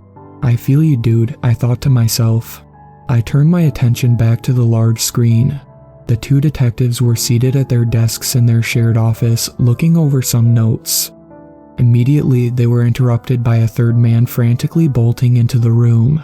"They found another body," yelled the visitor. The two detectives nodded at each other and made haste, exiting the room with their frantic and panicked colleague. The next scene was the three of them standing in a park amidst a larger group of civilians and officers. Near them, a thin white sheet draped over a presumably dead body. The onlookers were sharing concerned whispers. The two detectives approached an officer standing next to the crime scene. "What's the story here?" asked the first detective. "Mangled beyond recognition. Gentleman was in his 30s. We know nothing else. Body just left here in the middle of the park," responded the officer. The second detective took a long drag of his cigarette. "I suppose time is of the essence. Nice," I thought to myself. Finally, some movement to the story. Something beyond just searching for clues, pondering, or excessively long shots of the two detectives smoking cigarettes. But I'd gotten ahead of myself. The movie very quickly returned to the slow fare I was used to. Again, it wasn't terrible. We started to learn a bit more about the detectives' lives, what their apartments looked like, what they did when they were off duty, and more. We were about an hour into the movie at this point. I whispered to Kelsey, "Do you know what this movie is?" She shook her head. "No, it's weird. Definitely a lot of world building. I'm curious about what it's building to." I was a bit groggy at this point. I was getting more distracted and bored. After a few minutes of zoning out, I noticed, through the darkness, another small group getting up to leave the theater. It was a mom, a dad, and what looked to be their young teenage son. They quickly made their way down the aisles. Kelsey didn't notice. She was still mesmerized by the movie. I, on the other hand, welcomed the distraction. The haggard man noticed the family as they approached the exit. He got up and yelled out to them, "Don't leave. You can't do that. The movie ain't over yet. You gotta stay. Don't." He watched them disappear around the corner and leave the room. His shouting had gotten everyone's attention. He sighed and went back to his seat. He held his head in his hands for a bit. What an odd duck. Kelsey turned to me again with a grin. "This is super serious business," she said through her hushed giggles. I smirked back at her, but I was a bit curious. Why did it feel like there was a genuine hint of panic in the old man's voice? I shook it off, back to the movie. It was a scene of the lead detective lying in bed, ruminating. Then, an immediate cut to a crime scene. Chalk outlines of 3 bodies on the ground. I swallowed a lump in my throat. Weird timing. But just a crazy coincidence is all. I mean, I was watching a movie about detectives looking for a serial killer for Pete's sake. All of this was par for the course. I turned my brain off and let the movie continue. The men on screen talked. "What's the story?" asked the lead detective. It sounded like this was his catchphrase. An officer at the scene, who looked damn near identical to the cop at the first crime scene, responded. "A wife, a husband, and their young son. Same killer, you think?" chimed in the second detective. The officer nodded. "Whoever did this, they ravaged him, ripped them apart." The detectives turned to each other. The lead spoke. "We're gonna need to catch this bastard, and soon." The small knot in my stomach tightened. At this point, I felt a very strong urge to leave the theater. But, as the old man had established, walking out before the credits was probably a bad idea. Hopefully it's almost over, I thought to myself. Unfortunately, the unthinkable happened. Kelsey's phone started ringing. In the middle of the theater, something that I knew she viewed as a cardinal sin. Her dorky ringtone filled the room. She turned to me. I told my mom to call in case anything happened with Dad. Shit, I'd almost forgotten about her dad. She fumbled around in her seat, attempting to pull out her phone. I turned to the movie. The 2 detectives were seated at their desks, looking over their notes like usual. It was a quiet scene, a boring scene. Then, immediately, the phone at one of the detectives' desks started ringing. I looked back at Kelsey. She'd finally pulled her phone out of her pocket. Her dorky vintage flip phone with a heart keychain on it. Where can you even buy a flip phone from nowadays? The on-screen action continued. "Who do you think is calling?" asked the main detective. "I don't know, but I have a feeling this is a call of a lifetime," responded his partner. Strange dialogue, I thought to myself. Kelsey finally answered her phone. I tried not to eavesdrop, but it was pretty hard to ignore the conversation. It sounded like bad news. Her dad's condition was worsening rapidly. This looked like it could be it. She hung up the phone. "I gotta go." It sounded stupid, but I had to say it. "Kelsey, stay until the end. I think the movie's almost over anyways." Kelsey was emotional. "Dad's gonna die and I need to be there with him. I'm sorry, but I have to run. I'll pay you back for your cab ride home." She got up from her seat and started running out. I was frozen in fear for a moment. No. I got up from my seat and chased after her. She was at the bottom of the aisles and briskly making her way to the exit. I attempted to close the distance. "Kelsey, wait, I think there's..." She rounded the corner to leave. I was right behind her. "Kelsey, I felt a hand pull me back before I could catch her. It was the old man. He was glaring, angry. "Back to your seat," he said. "There was nothing you could do about that one." "Understood." I was shocked, but I gathered myself and walked up the stairs to my seat. I could hear him mutter sorry under his breath. "I'm just being crazy," I thought to myself. I kept repeating that in my head. "I am being crazy. All of this is fine. I am overthinking things." Back to watching the film, with my heart thumping like crazy. The detectives had wrapped up their phone call. "What was it?" asked the partner. The lead detective responded. "They've found the killer. He's held up in an apartment. He's surrounded. But he's got a hostage. A girl." "Fuck." The detective continued. "It's a rookie crew of officers. They have no idea what to do next. We are gonna need to head there ourselves to end this madness once and for all. Bring your pistol." An immediate cut to the next scene, which showed the main detective kicking down the door to an apartment. He entered the pitch-black room, followed by his partner in crime and a ragtag crew of young officers, all of them with pistols drawn. One of them turned on the lights. Standing in the middle of the room was a tall man with blood smeared all over his face. His hands were already above his head. Plastered on his face was the widest grin I'd ever seen. The officers apprehended him, pinning him down and putting him in cuffs. The villain complied, smiling all the way. Next shot was a close-up. On the hardwood ground beside the apprehended suspect was Kelsey's vintage flip phone adorned with her heart keychain. I closed my eyes. I wanted to scream, but I couldn't. I heard the audio of the film. "Look at what he's done to her." I squinted. From the little that I saw, her body had been completely torn open and butchered. You could see her bones. Her face was destroyed beyond all recognition. A mess of what used to be Kelsey in a thick pool of blood. This disgusting monster deserves the death penalty. No two ways about it. They draped a sheet over her. At least the madness is finally over now.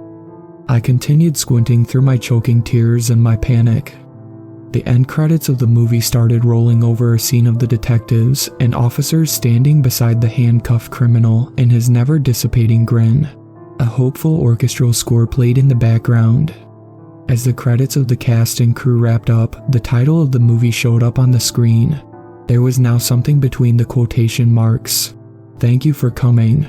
And it was over. The rest is a blur. I don't remember exactly when I felt comfortable getting up and leaving the theater. I looked for any of the other attendees. They'd all left at this point. No one was manning the ticket booth. The old man was gone. I went to the table and saw a note he'd left on it. "I don't have any power in this. I am sorry. I had to call a cab home." I took a bath as soon as I got to my apartment. Took me a few hours before I had the guts to call Kelsey. I prayed and prayed that she'd answer and that everything I saw was just a fucked up hallucination. Every call went straight to voicemail, over and over. I tried not to think about the fact that her voicemail was just the instrumentals to "let's all go to the lobby." This couldn't be real. It was just a sick prank. I called her mom and she answered immediately. I asked her if Kelsey was able to catch her dad in time. Her dad was still here. His condition was the same. He was still on death's door and in hospice care, but there had been no major changes otherwise since this morning. I asked if she had called Kelsey at any point today, but she said they hadn't. Everyone's looking for her now. I don't have the heart to tell them that I don't think they'll find her. I'm not a movie buff. But for my best friend, I'm gonna figure out everything I can about this film. The cast, the crew, any other theaters it might be playing at, and how to make sure it never tampers with anyone's life ever again. I have visited the Daydream Theater every day for the last week.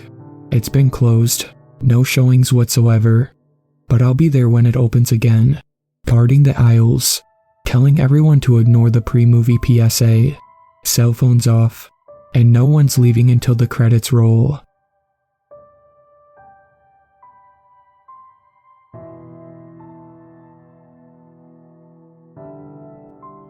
To be honest, I'm not as freaked out about this as I should be. After all, I'm used to staying indoors at this point. I'm pretty sure I'm safe, but boy, I was not expecting to walk into a mess like this. Lately, I've been feeling really down on life. I'm sure I'm not alone in this regard. Between coronavirus, climate change, and the next world war right on the horizon, many people's perspective on reality is at an all-time low. One of my favorite means of escape lately has been binge watching paranormal stuff on YouTube. If you don't know, researching the paranormal online is beyond rabbit hole territory. Think gigantic underground, prairie dog city. As much as I kept telling myself to approach things with skepticism and rational, scientific thought, the idea of other forces out there engaged in a battle for humanity really seems to take the edge off the mundane existential crisis we are all living in. For some reason, however, I have been feeling the urge to fight back. A part of me really wants to help save the world, which again I'm sure is a feeling many of us have. I've been starting small, donating to a few charities here and there, taking the bus more, eating less meat, the usual. But my fantasy is to do something big that motivates people to try to make the world a better place. Yeah, sure. Just on a whim, however, I decide to do something funny on Ask Reddit. People who claim to be in direct contact with extraterrestrial beings. I normally consider these guys scam artists who use their imaginations to rake in money from gullible people. However, I'm willing to admit some of the narratives actually get to me, especially when they start talking about relatable themes like world peace, loving each other, and not trusting authority. I decided, well heck, if they can talk to aliens, why can't I? I pose a question something along the lines of ETs of Reddit, what can we do to turn this shit around? Most of the comments were about what I expected. I think the funniest comment was something like, you are shitting out the correct end. Do not turn it around. Bless you, kind comedian. Yes, most of the comments were joke comments and some Star Trek references. The thread itself was nothing special, although it did garner over 40 responses and something like 9,000 views. It didn't make it to the top of the voting charts, however, and it eventually got taken down, which is related to where the weirdness begins. You see, there were some comments that were popping up and then quickly being deleted. I got notifications of them appearing, but then they would disappear. This isn't all that unusual. Sometimes people change their minds about things. Other times, the moderators delete an especially unpopular comment. But I noticed a pattern with the comments that were disappearing. They were all serious, canny responses. Unfortunately, I wasn't able to take screenshots, but I have a pretty good memory and I was able to copy and paste a few of them too. The usernames were random numbers and letters. Here was one of the first. Your obsession with apocalypses is kind of unusual. The downfall of your species is just as likely to be painfully slow as it is to be sudden and violent. You need to work hard on improving yourself and your relationship with the planet regardless of whether or not the end comes quickly or slowly. Either way, you'll never get to experience traveling the stars. And believe me, traveling the stars is worth it. I was actually pretty flattered to get a nice response like this. I thought, hey, someone is really getting into the alien roleplay. They even made a weird username just to throw me off. And the comment actually made me think, you have a point there. Here is another one that I liked. Have a stronger baseline for what normal is. Peaceful, happy relationships between men, women, children, and the elderly are normal. Lands full of insects, birds, and other animals are normal. Oceans full of fish and not plastic are normal. Really try to see your current human condition as abnormal, as in, there does exist a normal and this is not it. Good old liberal Reddit. But again, this was something I agreed with. It also had a weird username with no other posts attached to it, so I was thinking maybe it was the same guy or girl. At least, at first I did. Then I saw one like this. Stop asking us for help. My species is not interested in helping you. We have our own problems to deal with. There are some benevolent extraterrestrials that are interested in helping you, but for various complicated reasons they are not really allowed to. One bit of advice, not all alien civilizations you encounter will be friendly. Be self-reliant, or some civilizations will prey on you and take advantage of your cowardice. You do not want to be slaves to any kind of so-called saviors. That came out of left field, and it was the first one that I decided to try to screenshot and send to a friend of mine to check out. For some reason, the file wouldn't send. I tried uploading it, and that didn't work either. I sent the actual thread to her, and while she was able to see all the regular joke comments, the serious ones didn't show up for her. She didn't say it, but I think she probably thinks I'm a little crazy now. She is probably not wrong, to be honest. There were strange usernames responding to each other too. What was really funny was that some of them were very human-like and followed a human sense of humor. To be honest, a lot of what your species is going through is normal in the sense that it is part of your growth phase. I think it would help to have a goal for what you want your world to be like in the future and slowly build up long-term solutions towards achieving that vision. Do you want to see all your people fed? Do you want to transition away from money-based economies? Do you want free energy for all? It's really up to you to decide what you want the world to be like. Followed by, found the communist, and then the first odd username. Living in a post-scarcity world doesn't make me a communist. And finally, no, but it does make you a hippie. Okay, I definitely thought someone was fucking with me. But again, my attempts to screenshot the conversations failed. At best I was able to copy and paste some of them before they got deleted. There was one conversation which really hurt me, especially as a former gifted kid with a gaming addiction. Most of your advanced nations are vastly overstimulated. Your minds are overworked and undernourished. Take more time to relax and get away from digital screens. Read more books. Spend more time talking with family. Bosses and CEOs, take better care of your employees. Meditate and exercise more. Eat healthier. The default emotional state should be calm and readiness, not anxiety or depression. Then, every addicted video gamer is a hero who has given up on saving the real world and would rather save a fake one. Ouch. And then, Sims players and people who kill children in Skyrim using mods might disagree. The one from before replied, "It's also a valid response to burn a fake world because you feel helpless in the real one." And the biggest gut punch of all was, humans are addicted to video games because they follow an ideal educational model. They challenge you with exactly what you can handle and do not allow you to progress until you can meet their challenge. They are fully customized and efficient. Humans spend more time perfecting colorful generators for profit than their high schools and universities, and that's pretty sad. I've scheduled an appointment with a therapist for next week. At one point, the responses were coming in so quickly I couldn't save all of them. All of them were from unique usernames which looked randomized. There was no way a single person was doing this. I started to think I was losing my mind. Some of them were kinda short. Love yourself and each other. It really shouldn't be that complicated. Religions should be based on compassion and evidence. Also, yes, there is an afterlife. Not gonna tell you how that works. You have other things to worry about. And there were more elaborate conversations with stuff I hadn't even thought of or heard about. This might be asking for a lot, but try removing all the toxins in your pipes. Really try removing all the plastics in your life system. Get rid of parasites like toxoplasmosis. And from now on, design cities compassionately with human behavior in mind.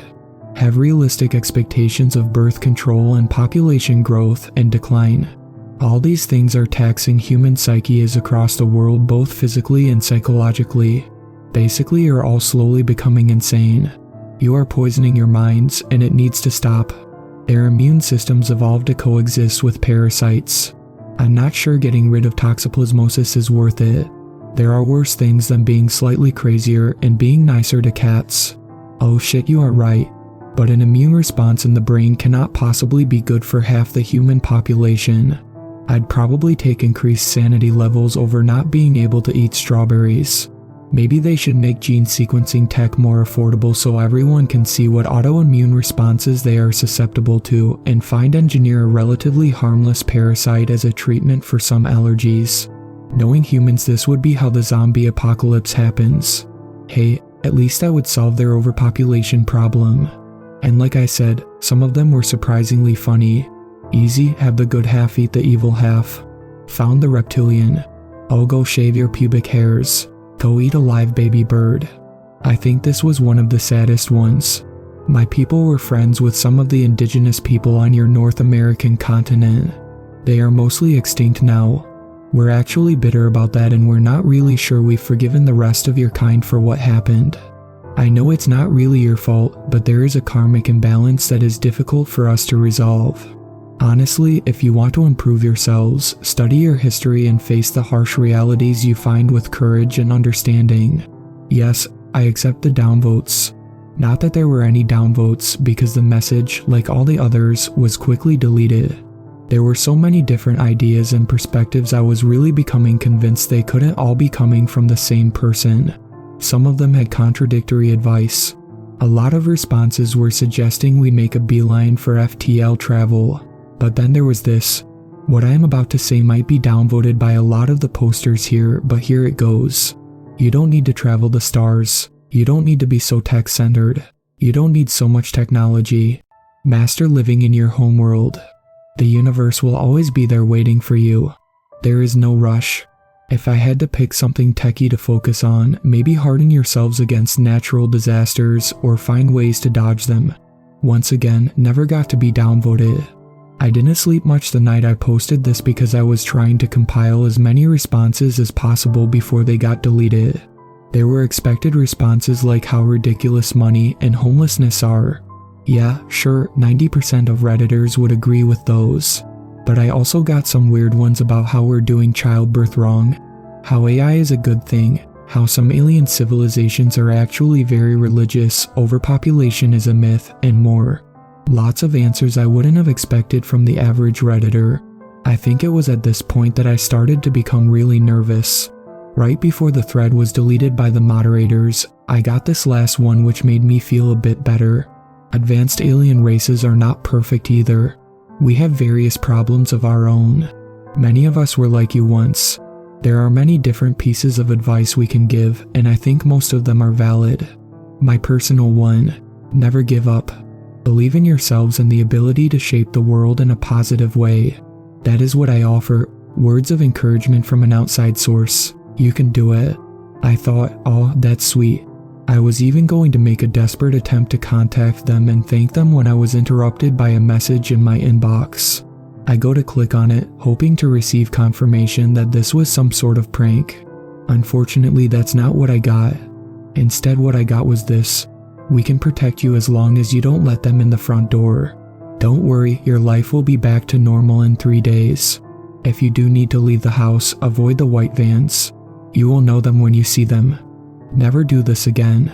It was about this time when the thread was taken down and when I started getting knocks on my front door. Okay, so maybe I'm a little more freaked out than I thought I was. Every once in a while I work up the courage to check the peephole. They're really tall, have pale skin, and are dressed head to toe in black. Even though it's cloudy outside, they always have sunglasses.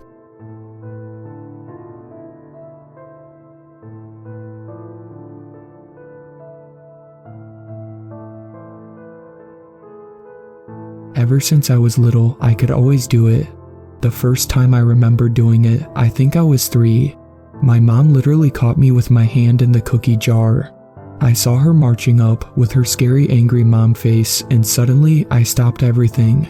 Mom stood there, still with her angry face mid-stride and with her mouth open terrifyingly, as she had been right in the middle of yelling something at me. Nothing moved, there was no sound other than the ringing in my ears, and I just knew I'd stopped it all. I felt it happening. I just sort of flexed something in my mind, and time just stops. Once I was sure I was safe, I quickly scarfed down my cookie and swallowed it up before putting on my most innocent face and letting time resume. You know I told you no. I swear, Mommy, I didn't take a cookie. I licked the crumbs from my lips as covertly as I could. Mom looked confused for a second as she looked me over. Oh, I'm sorry, I swore I saw a cookie in your hand. What are you doing near the cookie jar? I saw your hand on the lid. So I didn't completely escape that one, but I totally minimized the damage and got to eat a free cookie. That's sort of how I used it as I grew up. I learned pretty quickly that not everyone could stop the clock like I could. I also learned there are limits. When time is frozen, it's truly frozen. I can move about freely in a frozen world, but I can't move anything. People, objects, insects in flight, all of them are frozen in exactly the same spot as before, and no amount of force I exert can move them. I learned to be careful running around outside when I ran right into a bumblebee and knocked the wind right out of myself as it completely halted my excited sprinting. The next thing I learned was to wear thick shoes. When grass can't be moved, it becomes a field of spikes. I'm pretty sure I could stab myself with it if I tried hard enough. With a thick pair of shoes, I could carefully cross over well-manicured lawns. The more unruly ones I stayed away from. Here are exceptions, sort of, like the cookie. I was holding it when I first stopped time, so I was able to carry it with me and eat. My own clothes move with me too. If I'd tried to grab another cookie, they would have been like statues, stuck to wherever they were. Other people's clothes are like that too, so I can't go undressing people while time is frozen. For some reason, bringing objects into frozen time doesn't apply to people I am touching. I can bring a cookie, but another person I'm touching just freezes up like everything else. I accidentally got my hand caught in the folds of my mother's skirt once because I froze time and it held me like a vice. That's the first rule. Nothing can be moved. The second rule is, in order for time to start back up, I had to be pretty damn close to where I was when I first froze time, otherwise it feels like... It's hard to explain. You know those video glitches on streaming services where it hiccups and stops for a few seconds, but then it rushes to catch up and the last few seconds of footage sort of speed by? It feels like that in my brain.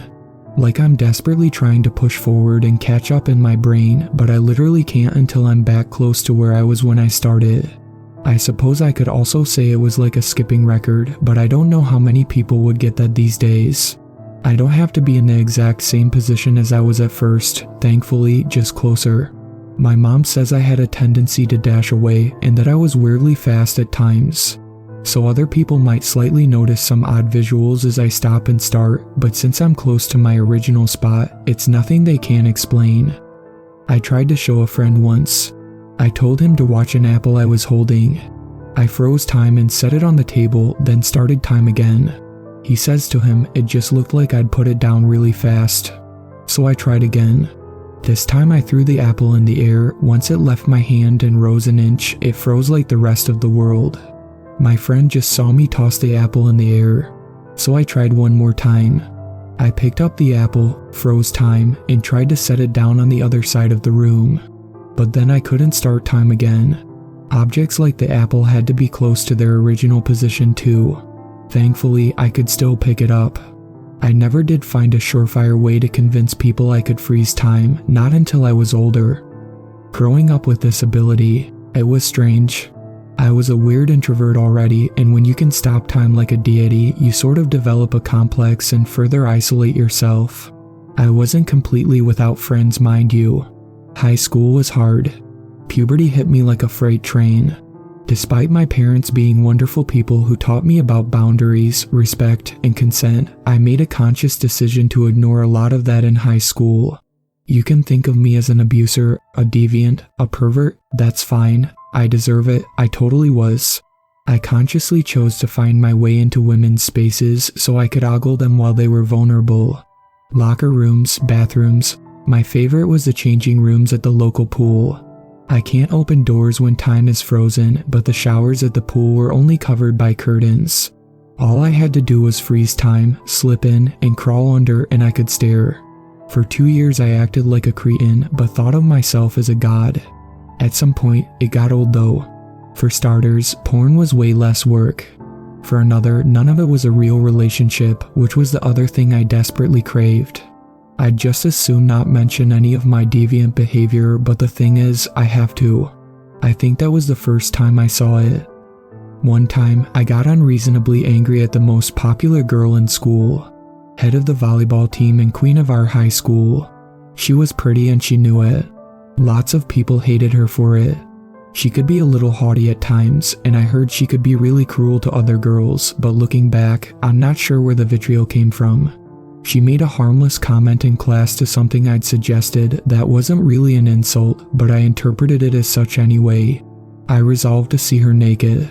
In my mind, it was what she owed me for insulting me. I wanted to punish her for my own gratification. I waited till after volleyball practice was over. I waited until I heard the showers running, then I pulled open the door to the girls' locker room and froze time. I slipped inside and caught half the volleyball team in the showers. I was probably glowering like a demented little freak for a minute or two. Maybe I'd finally started to grow up, but as I stood there among my classmates, I came to a realization. They didn't look like the hot naked women in porn. They weren't posing for the camera. They were scrubbing their armpits, and many of them looked nervous and scared to be showering publicly, even if it was among their teammates. They were a bunch of people just like me. Not only that, they were my classmates. The spell was broken. I just felt like a dirty intruder, and that was suddenly a lot less exciting to me. I turned to leave, hoping to pretend this never happened, and that's when I saw a shadow on the wall. To this day, I have no clue whose shadow it was. It was frozen on the wall like everything else, but I was transfixed by it. Who was casting this shadow? Why did it look so alien? I was utterly unnerved, so I hustled out of the showers, unfroze time, and ran home, scared and feeling very, very dirty. Somehow, I shook off my terrible teens and became a more respectful person. Trust me, perverts out there. Women are so much more beautiful and sexy when they share themselves with you willingly because you formed a connection with them. I grew up, I got a job, I have a fiancé now. It has been 10 years since I used my time freezing ability for anything nefarious. I'm ashamed of the choices I made then. I still use the power from time to time. It's pretty handy at the few jobs I've had. It's also great for introverted nerds like me. If I need to get away, I can just freeze everything and go sit and stare at the sky for a few hours in absolute silence. My fiance believes that I can freeze time now, and here's how. We devised a test we could do. She wrote things onto a post-it note and placed it face down on a glass table while keeping her eyes on me sitting across the room. She'd tell me she was ready and I would freeze time, crawl under the table, and read what she wrote before returning to my seat, unfreezing time, and reciting what she'd written. She tried to talk me into other experiments, but I declined, and she respected that. I just wanted to live my life. That brings us to now. Something has changed. About a month ago, I froze time in the middle of getting yelled at by my boss. I spent some time telling him where he could shove his citations and screaming obscenities before wandering the office for a time. I grinned when I saw I'd frozen a coworker in the midst of playing a game of solitaire when he was supposed to be working. I stopped to look out a window, staring at the frozen world outside, wrestling my anger under control and preparing to return to my boss to let him finish his tirade. I walked past my solitaire playing friend, and when I glanced at his computer screen, I noticed something off. It was turned off. At the time, I kind of just assumed I'd mixed up coworkers, so I sort of ignored it. When I got back to the boss's office, I swore his coffee mug was turned in a different direction. When I'd frozen time before, I could read the writing on his coffee mug. No one cares, work harder. Now, from that same position, all I saw was the black of the other side. This guy always keeps his mug face out to remind his underpaid underlings that they should be doing more for him, and also, I freaking saw the writing when I first froze this moment. Why couldn't I see it now? I couldn't move the cup or anything, so what else could I do? I resumed time and let the idiot keep yelling at me. He made sure to turn his cup to tell me to work harder as I left the office. Out of curiosity, I checked in with my solitaire friend. His computer had crashed. Poor guy lost a really important report he was working on. He had to redo it, not sure why he was playing solitaire. I convinced myself nothing was wrong, that I'd just made mistakes. Someone else was playing solitaire, and I just imagined I'd seen the words on the boss's coffee cup. But things like that have been happening more frequently. Small things I could easily miss. Every time I freeze time now, I'll notice something. At home, my toothbrush will move. I was driving myself nuts with it. I kept trying to convince myself I was just being paranoid. Nothing can move when time is frozen. Nothing but me. But last week, something happened that's never happened before. I froze time so I could wander around outside. The frozen town proper is just sort of fascinating. I was strolling along, and all of a sudden, there it was. A freaking noise. There was never any noise before. Even my own feet made no sound as I walked about with time frozen. But I heard it clear as day. Thump. It echoed out of some alley. I've never been so scared in my life. Time was frozen. I'd wandered through the statues of frozen people going about their day thousands of times. It had always been my space, my sanctuary, but now something else was here making sounds. How could anything make a sound if time was frozen? I ran. I bruised myself on a floating mosquito as I weaved through the frozen crowds. I'd never been afraid of the frozen people before because I knew they couldn't do anything, but now, any one of them could have made the noise. Maybe some were only pretending they were frozen. Who made that damn sound? Finally, I made it back to my original spot. I stood there panting, trying to start time back up so I wouldn't feel so alone. But for a brief moment, I couldn't move it. I glanced around with a sense of growing dread. That's when I saw something else move around the frozen cityscape. It was only a shadow, just a flicker of some dark shape. It wasn't human. Its limbs were long, its head almost looked like an egg, and there were white empty half circles where eyes ought to be. Just white voids. It was the same shadow from the wall of the showers all those years ago. Somehow I knew it. It wasn't frozen this time. Our eyes met, then everything started moving and the shadow vanished. I started screaming right in the middle of the sidewalk. I refused to freeze time ever again. I hoped that whatever that thing was, I left it trapped in that frozen moment. But who the hell knows? If I freeze time again, maybe it will be in the next frozen moment waiting for me. I don't think it's safe there anymore. My sanctuary is gone, but it can't reach me here. Well, I'm not so sure. My fiancé is now convinced our house is haunted. She says she keeps seeing the shadow man staring at her. Her possessions keep moving. Toiletries, knickknacks, some of her clothes. I tried to tell myself it wasn't the egghead. She thought it was a stalker at first. I rolled with that and started watching out for other clues. But then she saw the white eyes. She shrieked when it happened. She said she saw them at the foot of our bed. We spent the day distracting ourselves, then the evening brainstorming ideas. Eventually she left to take a shower while I looked for shadow figures online. Minutes after I heard the water shut off, I heard her scream. I froze time and ran to her. By some miracle she hadn't closed the door as she dressed herself after her shower, so I was able to run right into the room. There she was. She dropped her towel and was recoiling in terror. She stood there frozen, reeling away, about to fall backwards. I followed her gaze. There was the egghead shadow. It wasn't a shadow anymore. It stood there in the room. A living shadowy mass in a horrifically humanoid shape. Then it turned and looked at me with its empty white voids. It wasn't frozen. The next thing I knew, I couldn't move. I was as frozen as my fiancé, but I was still aware. I could only watch helplessly as its shadowy limbs shuddered to life and it skulked towards her. It walked behind her, out of my sight. I heard it rummaging around. A minute later I could move again. Time was still frozen.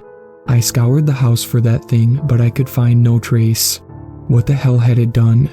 I returned to the bathroom and stared helplessly at my fiancée. She was going to fall. She had slipped when she saw that thing. I moved towards where I saw the egghead, and that's where I found the pair of scissors. They sat right where the woman I lived was going to land. I tried to move them, but of course, I couldn't. I tried moving her, but I couldn't do that either. I spent hours just trying to do something to this frozen moment, so my fiancée wouldn't lose her life the second I started things up. I even tried taking off my shirt to put between her and the blade to minimize the damage, but I couldn't start time back up without my shirt. I felt so utterly helpless. With nothing else to do, I went back downstairs to restart time and sprinted up to the bedroom to aid my terrified fiancée. I already had emergency services on the way. I found her crying on the ground in an alarmingly large puddle of blood. She'd impaled her wrist on the scissors. She's in recovery now. I acted fast enough that they managed to save her. They closed the artery and she's receiving donor blood. That thing put the scissors there. I know it. It tried to kill her. It's been 3 days since then. In that time, 3 different people have died mysteriously in our town. Bizarre accidents. 1 in a million chances that people could die in such bizarre ways, but so far, we've had 3.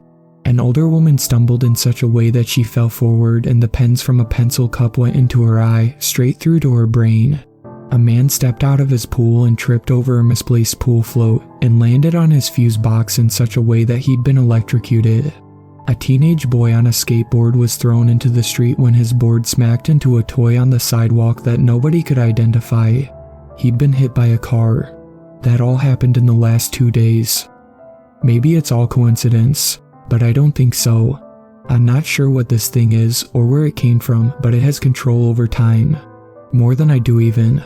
And it seems to enjoy killing. I worry that I'm the one who called it here somehow. As far as I know, it's still out there. I'm going after it. I have to try and stop it. It might come back for the woman I love. It's more powerful than me, but maybe I just haven't figured out all I can do. I am sorry, Emily. I hope I'll be back soon. For anyone who hadn't heard, my fiancé claims he can freeze time and that some sort of monster appeared from one of his frozen moments. He's been missing for 3 weeks now. I've been trying to find him since I got out of the hospital. I guess he forgot that he gave me his Reddit password. I finally found his story in his farewell. His name is Sean. He is a really sweet guy. We were going to be married sometime next year. No idea if that's still happening. I didn't know what to think about the ability he had. On some level, I think I always thought it was some kind of magic trick he could do. It bothered me a little that he seemed to really believe in it though, but the thing was, I could never disprove it. I tried writing things on the other side of the house before asking him to go read them, and every time, he'd look at me, smile, and recite what I'd written word for word, like he was just pulling it out of my head. He even pointed out my spelling errors. If he really could freeze time, I have no idea what he's doing as a regular office worker. He works in accounting. If he could freeze time, shouldn't he be employed by the military as some sort of super spy?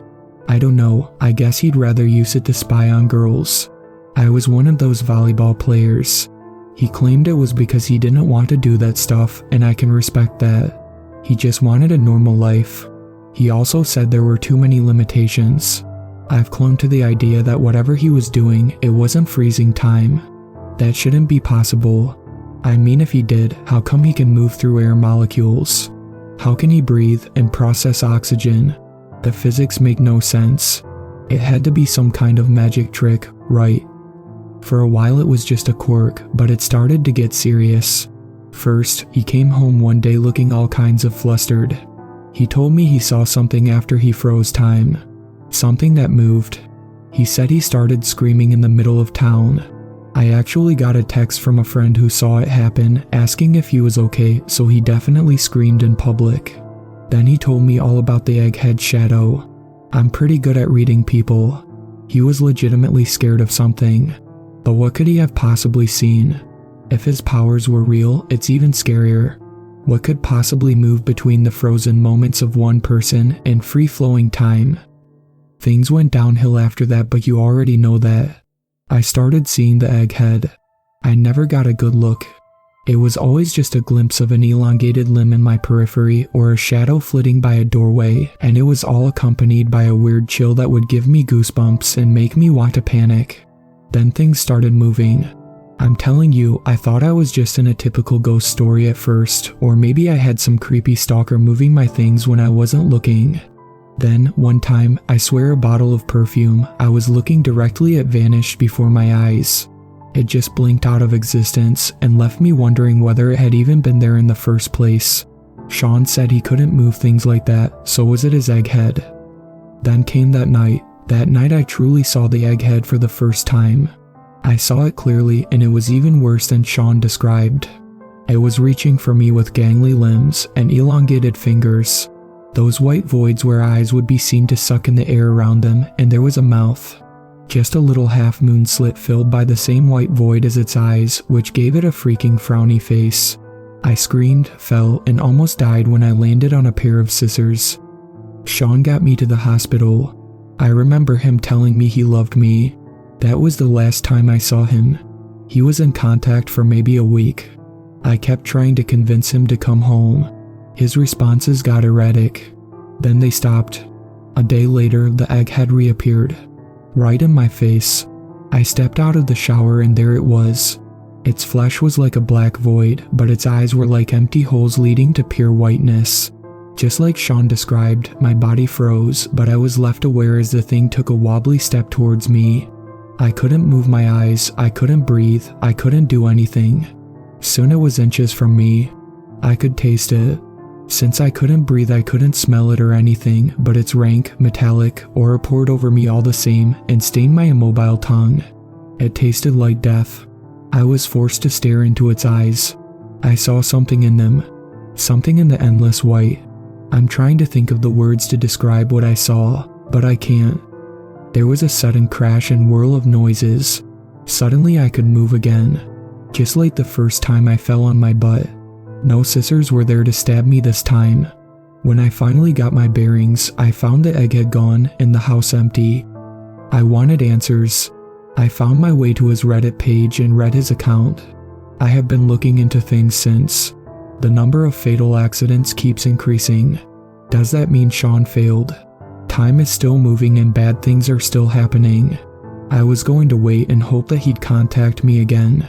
The last text he sent me said, "I think I found it." Then nothing. I went to the police and filed a missing persons report and all.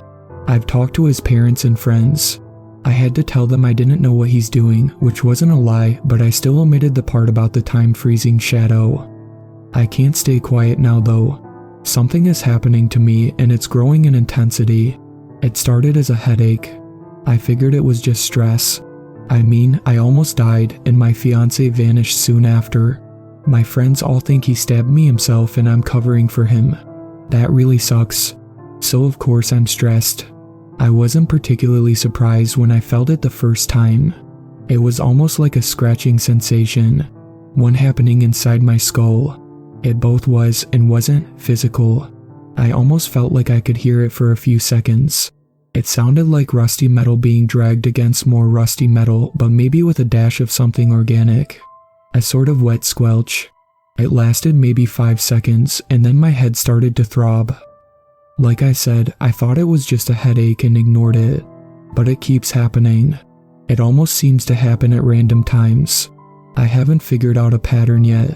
I will just be staring into space, and then all of a sudden I feel this scratching and my head throbs. I didn't think it was anything but stress until it happened while I was moving. I've never felt anything like it. Along with the headache and the scratching, it felt like I'd entered a cloud of molasses. I could barely move.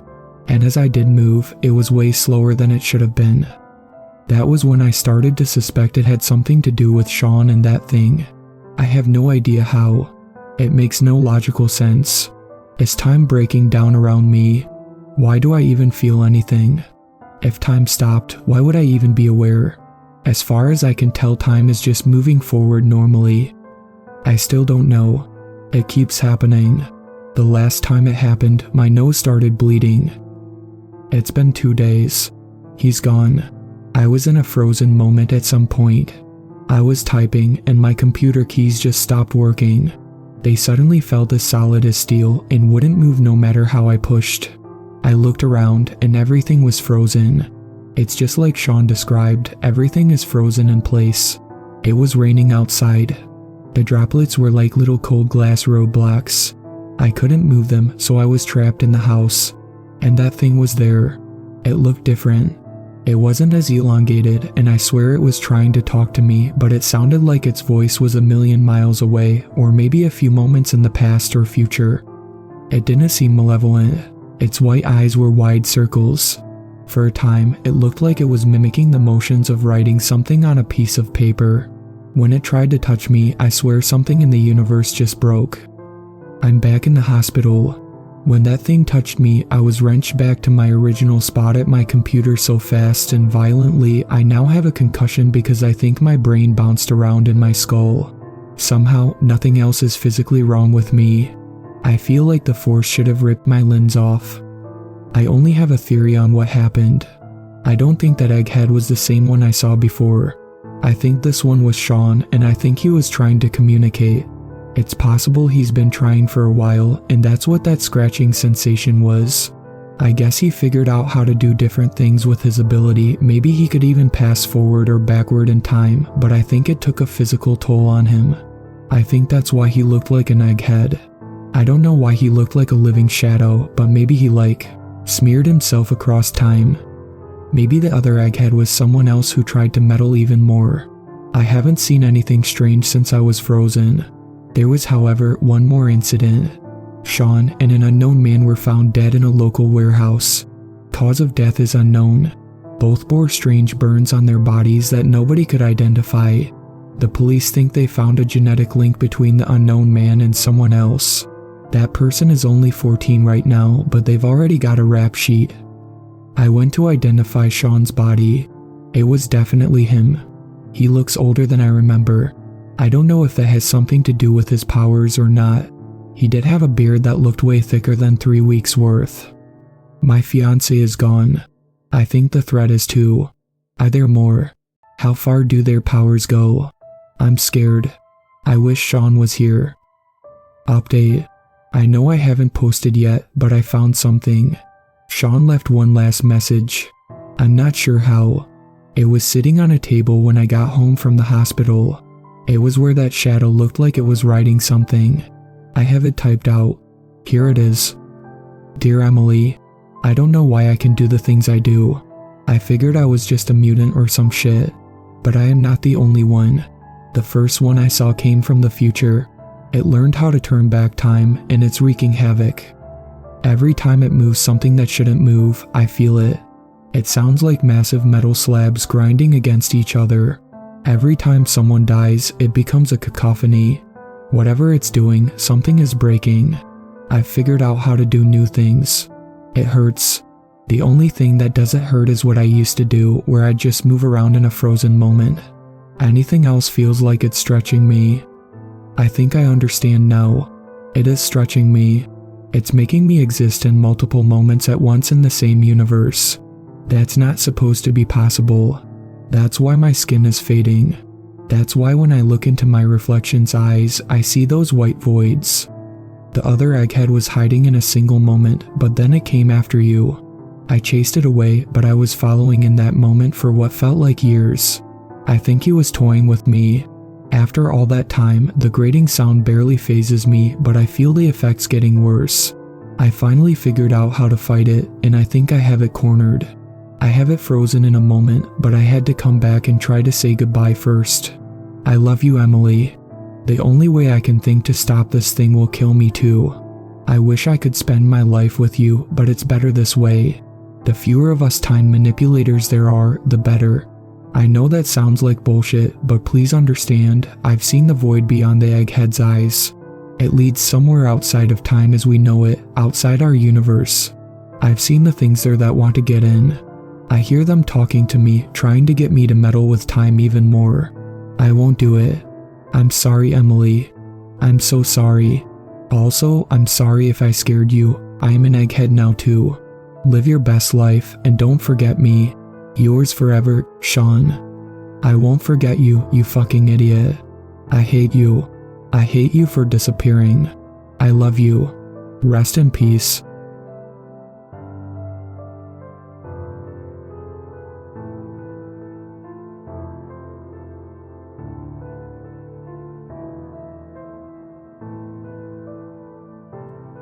Greetings to anyone reading this. I hope your day is going better than mine. My name is Ali Matthews, and by the time you read this, I will be dead. I work for an energy company that the government runs, and we have made a colossal mistake. A quick overview of what I am working on. Long before I began, a team of researchers discovered what they thought to be an alternate dimension that lies close in proximity to ours. They came up with plans to reach it, but the technology just never advanced enough to get there. It's like being in front of a locked door that could take you anywhere, but you can't find the key. That's where I come in. I was contracted by the government to take part in this project. I guess they thought I fit the bill for what they were working on, and when I saw the paycheck they were offering, I couldn't turn it down. After signing what felt like a never-ending stack of waivers and non-disclosure agreements, I was on my way to an off-book site in Washington State's countryside. I have a PhD in physics and have published a few papers that have helped me gain a strong foothold in my field. I am no genius compared to a lot of people, but I have learned how to hold my own over the years. This is why when I was offered the job, I jumped at it because it seemed like a great chance to increase my knowledge. When I got the rundown of what I would be working on, I felt like I had just been given the opportunity of a lifetime. I mean, who wouldn't want to attempt to reach another place outside of our universe? A place that could reveal knowledge that would blow our fundamental understandings out of the water. It made me feel like I was one of the explorers of old, reaching untainted land for the first time. The leader of this whole thing was a lady named Dr. Amelia Gray. She was a physicist like myself, and she had already been working on the project for a while when I arrived. She was an attractive woman around 35 years old, with short black hair. She was respected by everyone at the facility and was a stern leader who knew how to give orders. After around 3 years of grueling work, we finally had what we thought was a working prototype that could finally pull off the impossible. We decided to call it the Mayflower after the boat that brought the pilgrims to the New World. This was the 6th rendition of the gate that we created that should allow us to pass through into this new place. The previous gates either didn't work altogether or would only hold the proper conditions for a few seconds.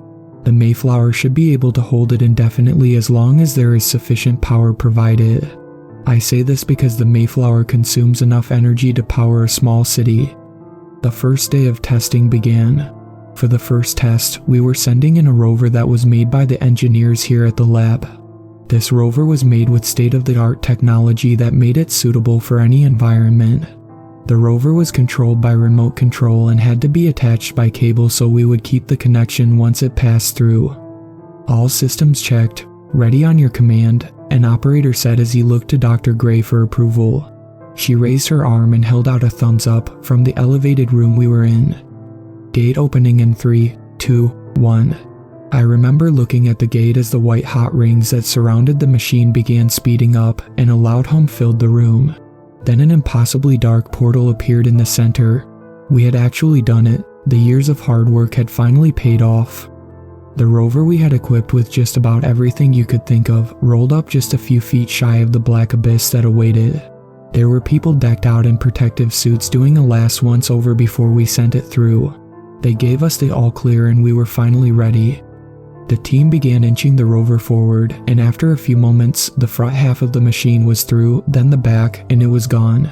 There were a few applauses and people cheering. Then everyone looked up at the big screen we had in the front of the room to display the camera feed. The screen showed static for a moment, and then lit up, giving us our first ever view of this new place. Everyone in the room fell silent. We weren't getting an image at all, just darkness. Then the lights switched on from the rover and we were given a few feet of visuals. This place seemed to have some sort of fog that blanketed everything. Even from the high-powered beams that the rover provided, it was struggling to get through just a few feet of it. It was a place encompassed by darkness. The ground that we could make out looked almost charred, like it had been scorched by some of the most intense heat imaginable. That's when we decided to cut on the microphone. The winds in this place were so strong that they could put most hurricanes to shame. The anemometer was reading wind speeds around 160 miles per hour. That wasn't what was so strange about it though.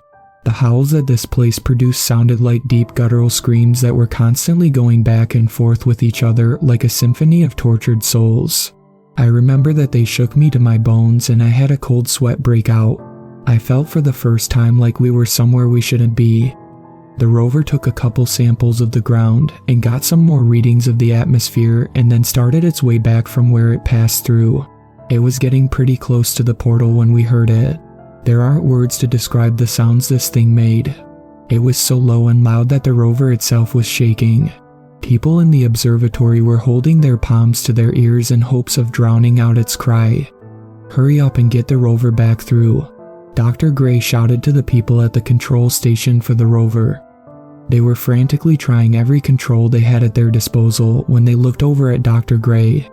"Ma'am, we are trying everything. The rover is not responding." Then the cry came again. I looked over at the display screen and that's when everything went black. The only thing visible now was a text that read "Signal lost" across the screen. Some of the rover operators started making their way to the gate. "Let's try to pull it out manually," one of the operators suggested. "There is a huge winch that can be used if control is lost on the rover." The men walked over and got to work firing up the winch. It roared to life and the cable started retracting back into the coil it was on. The thing is, after a few minutes of the cable coming in, we reached the final stretch of line and all that came out was a severed cord. The rover was gone. The next few days were spent reviewing footage and going over data that the rover managed to send back before the signal was lost. I wasn't getting much sleep then because every time I tried to lay down my mind would drift and I would hear that awful cry. That's when they told me we were going to open the portal again, but this time we would be sending people through. The day had finally come when we would fire up the gate for the final time. We went through all the procedures as last time and double-checked everything to assure no malfunctions would take place. We were sending a team of 8 through the gate. I assume most of them were military because they all had the look of highly trained individuals. The only 2 who weren't soldiers were scientists from the lab who will be sent to gather information. They were all equipped with suits that were made to withstand the harsh environments of this other world. The soldiers were also given rifles just in case. They won't be able to go very far due to the fact that they are attached by cables just like the rover. With that, we went through all the protocols and the gate fired up once again. "Remember, if there is any trouble, everyone is to return through the gate immediately," Dr. Gray said as she looked at the team. "You don't have to tell me twice, ma'am," one of the scientists responded. With that, each person made their way through the gate and we were once again greeted with the dark abyss that was a trademark of this other place. Each person was equipped with a monitor that kept track of their vitals as well as a camera to display their visuals. With everyone through, they did a systems check and set off to find the rover. The trek was slow and meticulous due to the limited visuals and high winds. After about 15 minutes of traversing, they finally came up to where the rover should have been. Over the comm system, one of the soldiers said, "Ma'am, are you sure this is the right position?" "Yes, you should be right where we lost connection," Dr. Gray said while checking her monitor again for reassurance. Everyone watched the big screen as we looked at the camera feeds, and sure enough, there was no sign of the rover. It's not like the wind would have blown it away, it was made for practically any environment. I remember wanting nothing more than for those people to get out of there. "Alright everyone, the rover's gone, time to head back," Dr. Gray said into the microphone. With that, they began the trek back to the portal and back to safety. Unfortunately, they never got back to it. As they were coming back, that piercing cry rang out, just like the last time, and everyone dropped to their knees holding their hands to their heads. The suits they had were somewhat soundproof, which just goes to show how loud this thing was. "Pick up the pace everyone," one of the soldiers announced. Just as he said that, Dr. Riley, who was one of the scientists on the mission VValters, disappeared, and her camera feed went dark. There was no noise, she was fine 1 second and gone the next. This sent the observatory into a frenzy, and no one who was through the portal even noticed. What just happened to Dr. Riley? Her vitals and visual just went out, Dr. Gray said to the team. They all looked around and I noticed a heart rate spike from their vital readings. "We have lost visual on Dr. Riley," a soldier responded. "Everyone spread out and look around. Make sure to have eyes on someone at all times. We don't need anyone else getting lost out here." Then the roar came again and all the screens went black. "Pull in those cables now," Dr. Gray shouted at the crew we had ready at the winch. They pulled all the cables in, and just like last time, they were all severed with no clue as to what happened to the team. Then someone walked through the portal. It was Dr. Riley, but her suit was torn almost to shreds. She should have been dead, but somehow managed to walk all the way back to the portal and come through. Everyone in the observatory froze and stared at her. "You should stay where you belong," Dr. Riley said in a low, torn voice that didn't belong to her. "The place you have entered does not belong to you." I remember Dr. Gray looked at me and I could see the fear on her face. "What happened to the team?" she asked with a shaky voice. After she said that, something happened that will be forever seared into my soul. She let out one of the most blood-curdling screams I've ever heard. Then her body started to change. She dropped to the ground and I could hear bones breaking and flesh tearing. Her skin, which was melting off, was replaced by a viscous black substance. Her hands elongated and crimson claws sprouted from the ends of her fingers at least half a foot in length. Her head was morphed into something akin to a bear and sharp, jagged teeth filled its mouth. What used to be Dr. Riley began to stand up when other things came out of the portal behind her. I can only assume that it was the rest of the crew that went in, because there are 7 of them. Each one turned into something just as awful as the next. The only similarities they have are the jet black skin and yellow glowing orbs they now have for eyes. Then, what used to be Dr. Riley reached out her new arm and took a researcher's head clean off. What follows is chaos. The cries of the creatures and the rest of the people in the observatory were something that will never leave me for what little time I have left. I saw arms, legs, torsos, and chunks of flesh strewn everywhere within seconds. The creatures seemed to have one goal, and that was to get rid of everyone here. Guards with guns began firing at the creatures, but they seemed to only get angry at this. "We need to get to the control room," Dr. Gray said as she shook me out of my daze. "We have to make sure these things don't get out." After I took a moment to regain myself, I looked at her. "Let's go." We headed off the platform we were on and started through the observatory. The creatures were still tearing apart anyone in close proximity with no mercy whatsoever. I took Dr. Gray's hand and we made our way up to the exit doors. Just as I was about to open them, one of the creatures swung at me, leaving a deep gash in my left arm, and I let out a scream. That's when one of the guards started firing at the creature. It looked at me for a second more before going to rip that poor man to shreds. We made it through the door and into the control room that's down the hall. We have locked and barricaded the door with whatever we could find, but it's not going to hold forever. There are fail-safes in this facility in case of an accident that will lock the place down. I tried to wrap my arm the best I could using my lab coat, but the bleeding hasn't stopped yet. The control room has cameras that cover the building. I can't bring myself to look back into the observatory. Everyone's dead. The creatures are pacing around the building, and every once in a while one will walk by the room we are in. I know we can't undo what we have done. I think we went to another world that was owned by something older and much more powerful than us, and this is our punishment for walking in the portal. The gate is still open in the observatory, and every once in a while the slow cry rocks the building. I hope we run out of power before something else tries to get through. One of the things is at the door now. Me and Dr. Gray have accepted our fates. I just hope this place is secured enough where nothing will get out. The cries from the gate are getting louder now. If you are reading this, I'm sorry.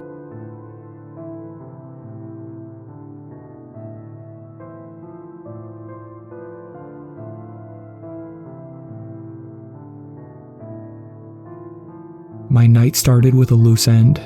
In Garden City, I drove up to a rat hole apartment. Some homeless chick lay rolled up in a blanket in the middle of the grass out front sleeping. Garbage was everywhere, and anyone not high or drunk locked their doors. With catch and release arrests, everyone knew better than to bother calling the cops. Nothing like a junkie on bail with a grudge after you. I stepped over her unconscious body and knocked on a door on the first floor. A white kid in a jersey with fake jewelry answered the door. Jay, a broke cokehead, greeted me like I was his best friend. "How you been, bro?" I'm good. I stepped inside with a backpack and looked around. It was everything you'd expect. The smell of cigarettes and dirt weed filled my sinuses, and rap music played from tiny speakers. The furniture was broken and covered in blunt wraps and unpaid bills. Instead of wall art, he had a shelf covered in empty bottles of Ciroc, every flavor. It was as though he took pride in burning his life down. I set my backpack down on the moth-eaten couch and asked if I could use the bathroom. He responded with the itch dripping out of him. "Sure thing, it's in the back. Before you do, you got any?" "Yes, it's in my bag. Help yourself." "You got me for the last two though." I turned down the hall already knowing the answer. "I got you, dog, soon as my album drops." Another excuse as he reached in my pack like a raccoon in garbage. 2 8-balls worth of coke was in his grasp. I hadn't closed the door of the bathroom before he had a bump in the hollow of his hand. I closed the door through my jacket and stood in the ashtray he called a latrine.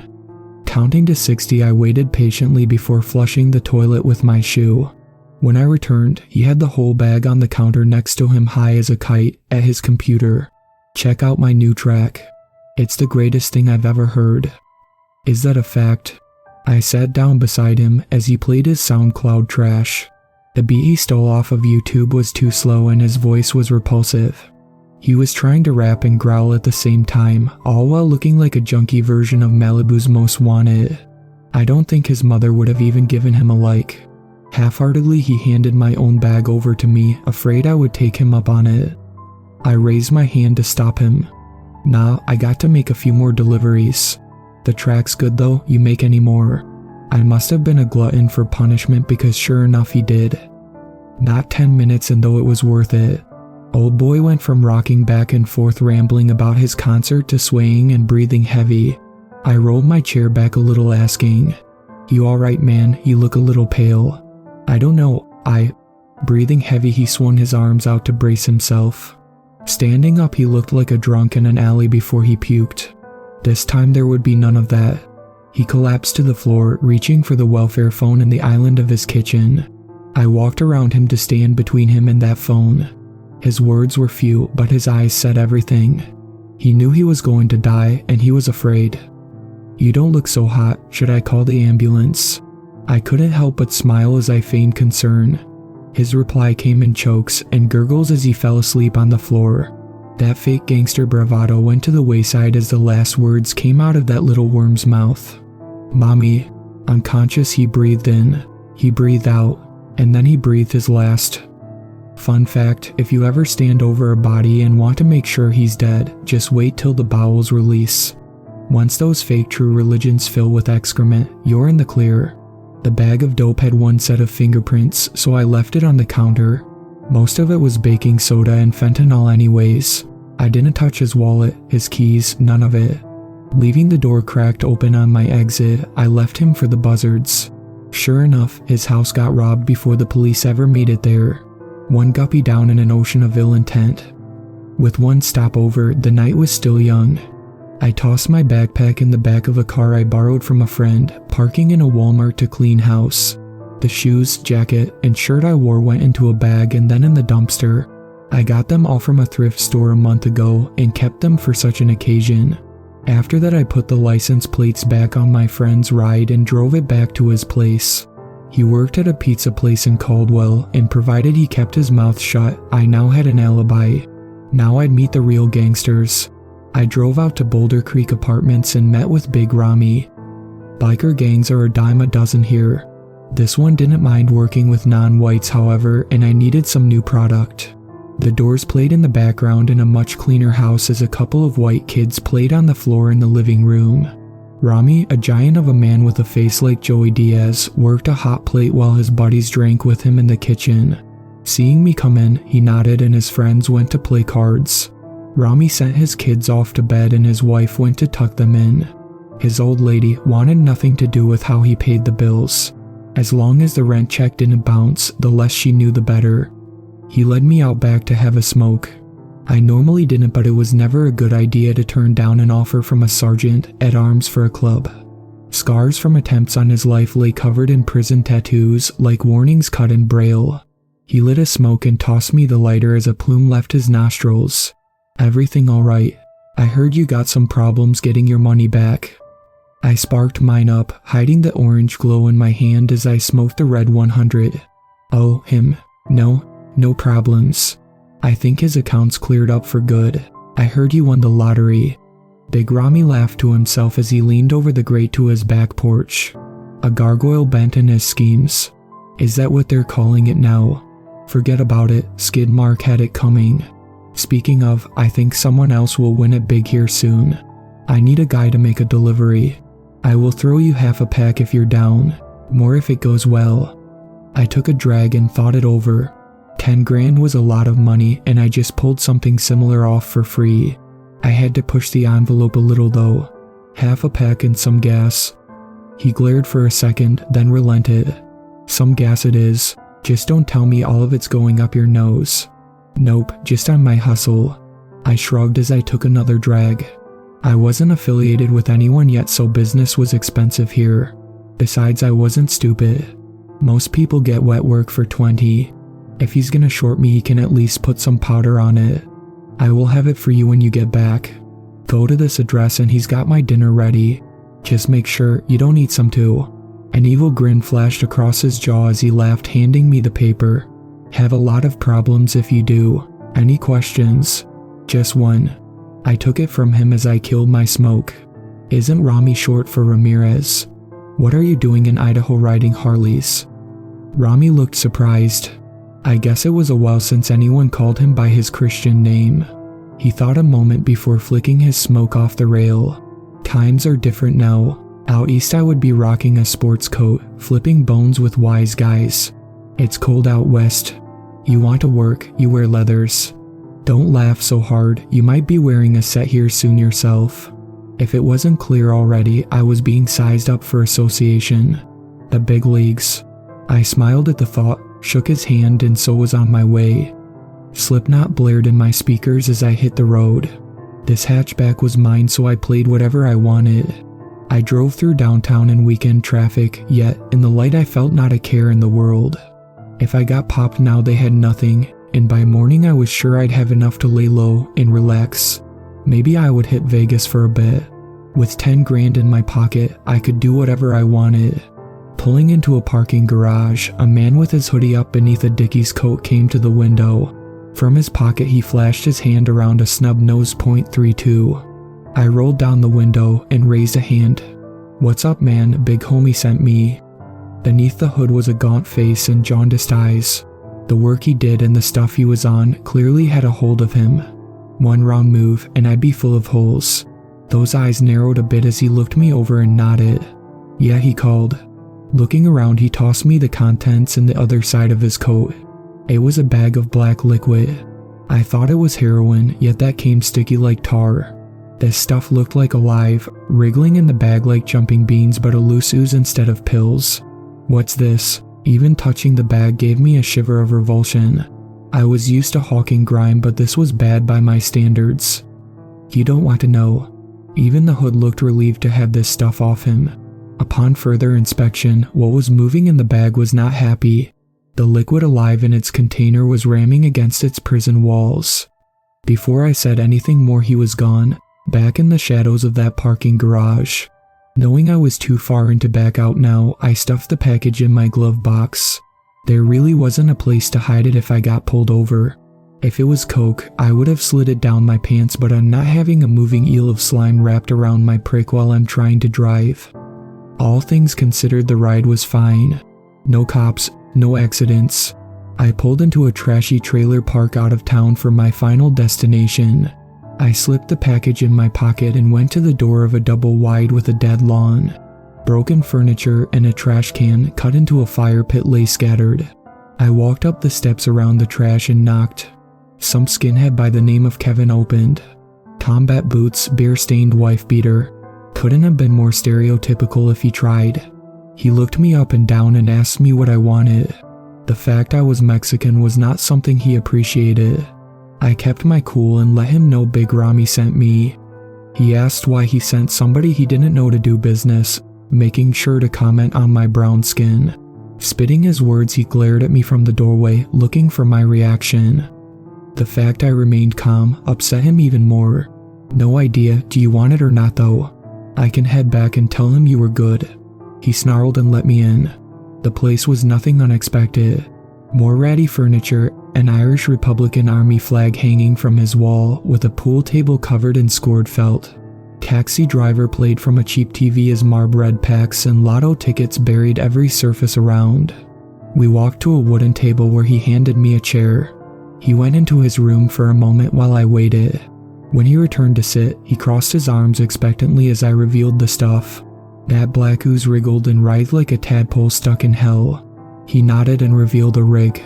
I got up to leave him to it when he raised his hand. "And where do you think you're going?" He pointed back to the seat like an angry parent.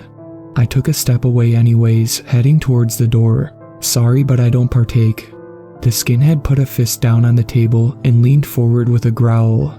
"Rami sends some no-name with a baggie and you expect me to just take it and leave? No. You think I am stupid if you think you ain't taking at least a skin pop before you leave." "Look man," I tried to reason with him, still inching towards the door. "You can check my pockets, look at my phone and in my car. I don't care. That this wasn't part of the deal. I am not down with that."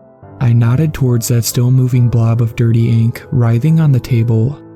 He pulled a Ruger pistol from the back of his waist and pointed it at me. "You can be down or we can get down. I put a hole in you, throw the dope back in your pocket, and when the cops come, you will be a home invader. Either a bullet or a needle is going in you before you leave this room." My hands went up as I looked down the barrel of a pawn shop German surplus. It wasn't pretty, but it didn't need to be to kill me. I sat down with arms raised. He shook the gun at my jacket, which I removed, tying the band around my arm. "What is it?" I asked, doing everything I could to mask my anxiety. "To be honest, I don't know." Kevin laughed to himself as he watched me squirm. I told Ramirez that meth wasn't doing it for me. I like to shoot up before I put work in, but now I got to hardline crystal just to keep me normal. He told me about this stuff and promised it would take me to Valhalla if I let it. I guess we're both about to find out what that means, huh? I swallowed hard, my heart smashing against my rib cage. I tried to pick up the bag, yet my hands couldn't stop shaking. "Give me that." The sociopath was more annoyed than anything. Ripping the contents from my hand, he jammed that needle right through the bag.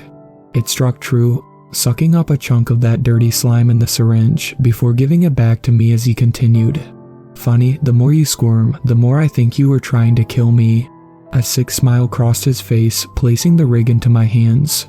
"Who, me? Never." I clenched my teeth, put the needle in my arm, and pushed the plunger down. The first thing I noticed when I woke up was blood on the ceiling fan, spinning lopsided with a broken fin. Sitting up, I saw the reason why. Kevin the skinhead was in pieces. Blood lay pouring out of his body like a broken milk jug. His jaw had been ripped off the bottom half of his face and his head was caved in from the back. It looked like a deflated soccer ball, making the widened eyes of terror all the more disturbing. That jawbone was in my hand. That blood now on my shirt, dripping down from off my chin. Realizing what I'd done, I retched. I've watched people die before, but this was too much.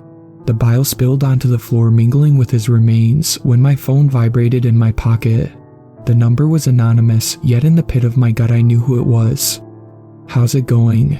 A voice buzzed through a cheap scrambler. He spoofed the connection and hid his voice in case he was bugged. It's funny, technology that was considered sci-fi now only took a minute on the App Store. "What do you mean, how's it going?" My voice boiled in anger and panic. "No, you tell me what was in that baggie you sent me." The voice swore over the scrambled connection. "You didn't take anything you weren't supposed to, right?" A string of obscenities came as I threw the phone across the room. I picked it up again as he waited patiently on the phone. That tweaker put a gun to my head. I didn't have a choice. Panic came through even the mix when he replied, "All right, meet me at the spot and I'll talk to you." Before I could respond, the call ended. Putting it away, I choked down my urge to sob. I turned my shirt inside out before putting it back on. Even now, I was hiding evidence before I left. No cleaning up the vomit though. I had to get out of Dodge, and soon. I hopped in my car and pulled away, and not a moment too soon. The flicker of sirens heading to the scene I left behind. He didn't have to tell me where the spot was. For years, if anything went down here, the park was the place to be. Even as a kid, it was considered a safe zone. Only people who stayed here were the homeless, and they kept anyone who'd be a problem away. Feds tried coming with a snitch to pick at the trash once. That guy got caught with a fingerprint case and got jumped so bad the hospital set his face with wire. As I pulled up in the dark, I cut the lights and parked. There he was, sitting alone at a metal grate table waiting for me. "What's up?" I raised an arm to him as I half ran in the night. As I got near, his face was grave, half in shame and half concern. His reply ignored my question. "Sit down." I sat across from him, and before I spoke, he raised his hand. "Look, kid, I got a lot to tell you and not a lot of time. Cops will be after you real soon. I'm assuming Kevin is dead." I nodded as the fear dropped further in my stomach. The cloak and dagger was gone. He spoke plain, no fear of wandering ears, knowing I'd not be alive to tell. "So, first off, what you took is a death sentence. You're going to die here. What you shot up is going to turn you into an animal, and the only way to end it is to put you down. But let me start from the top. It's common knowledge now, but you know it was originally the government who brought crack to the streets back in the day, right? Yes, back in the..." He cut me off again, looking at his watch. "Not a lot of time here, kid, so I'm doing you a favor. The CIA brought cocaine and the recipe to make it into crack into the country as a way to kill off the poor. Heroin was the same, even meth. This stuff is no different.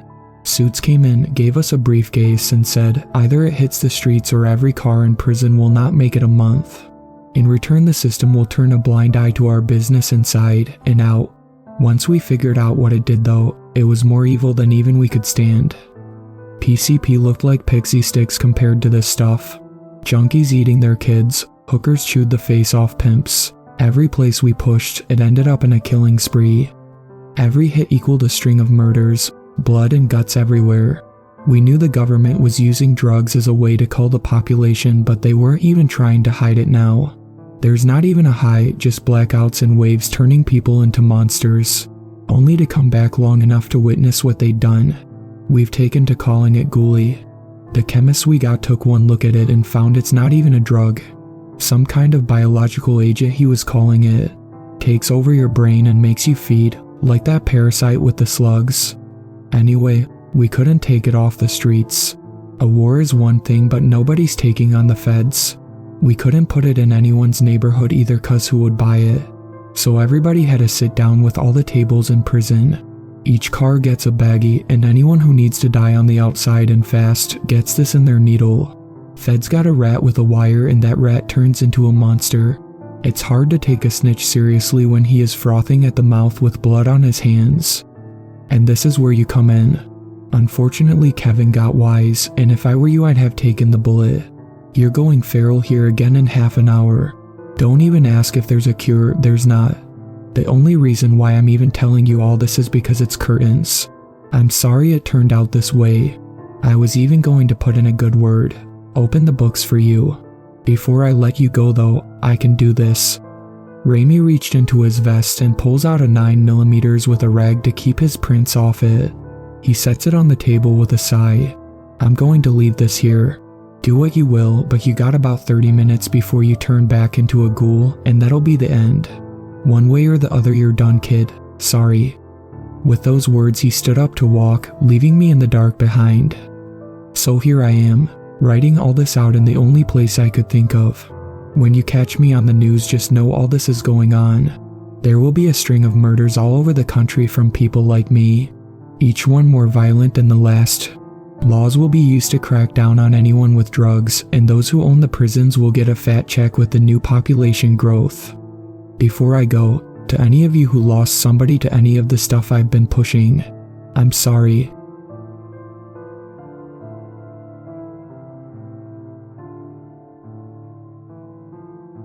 Thank you to my superfans, Sweet Black Swan, Tacy, and Brooklyn. I really appreciate you guys supporting my channel, and I look forward to making more content for everyone.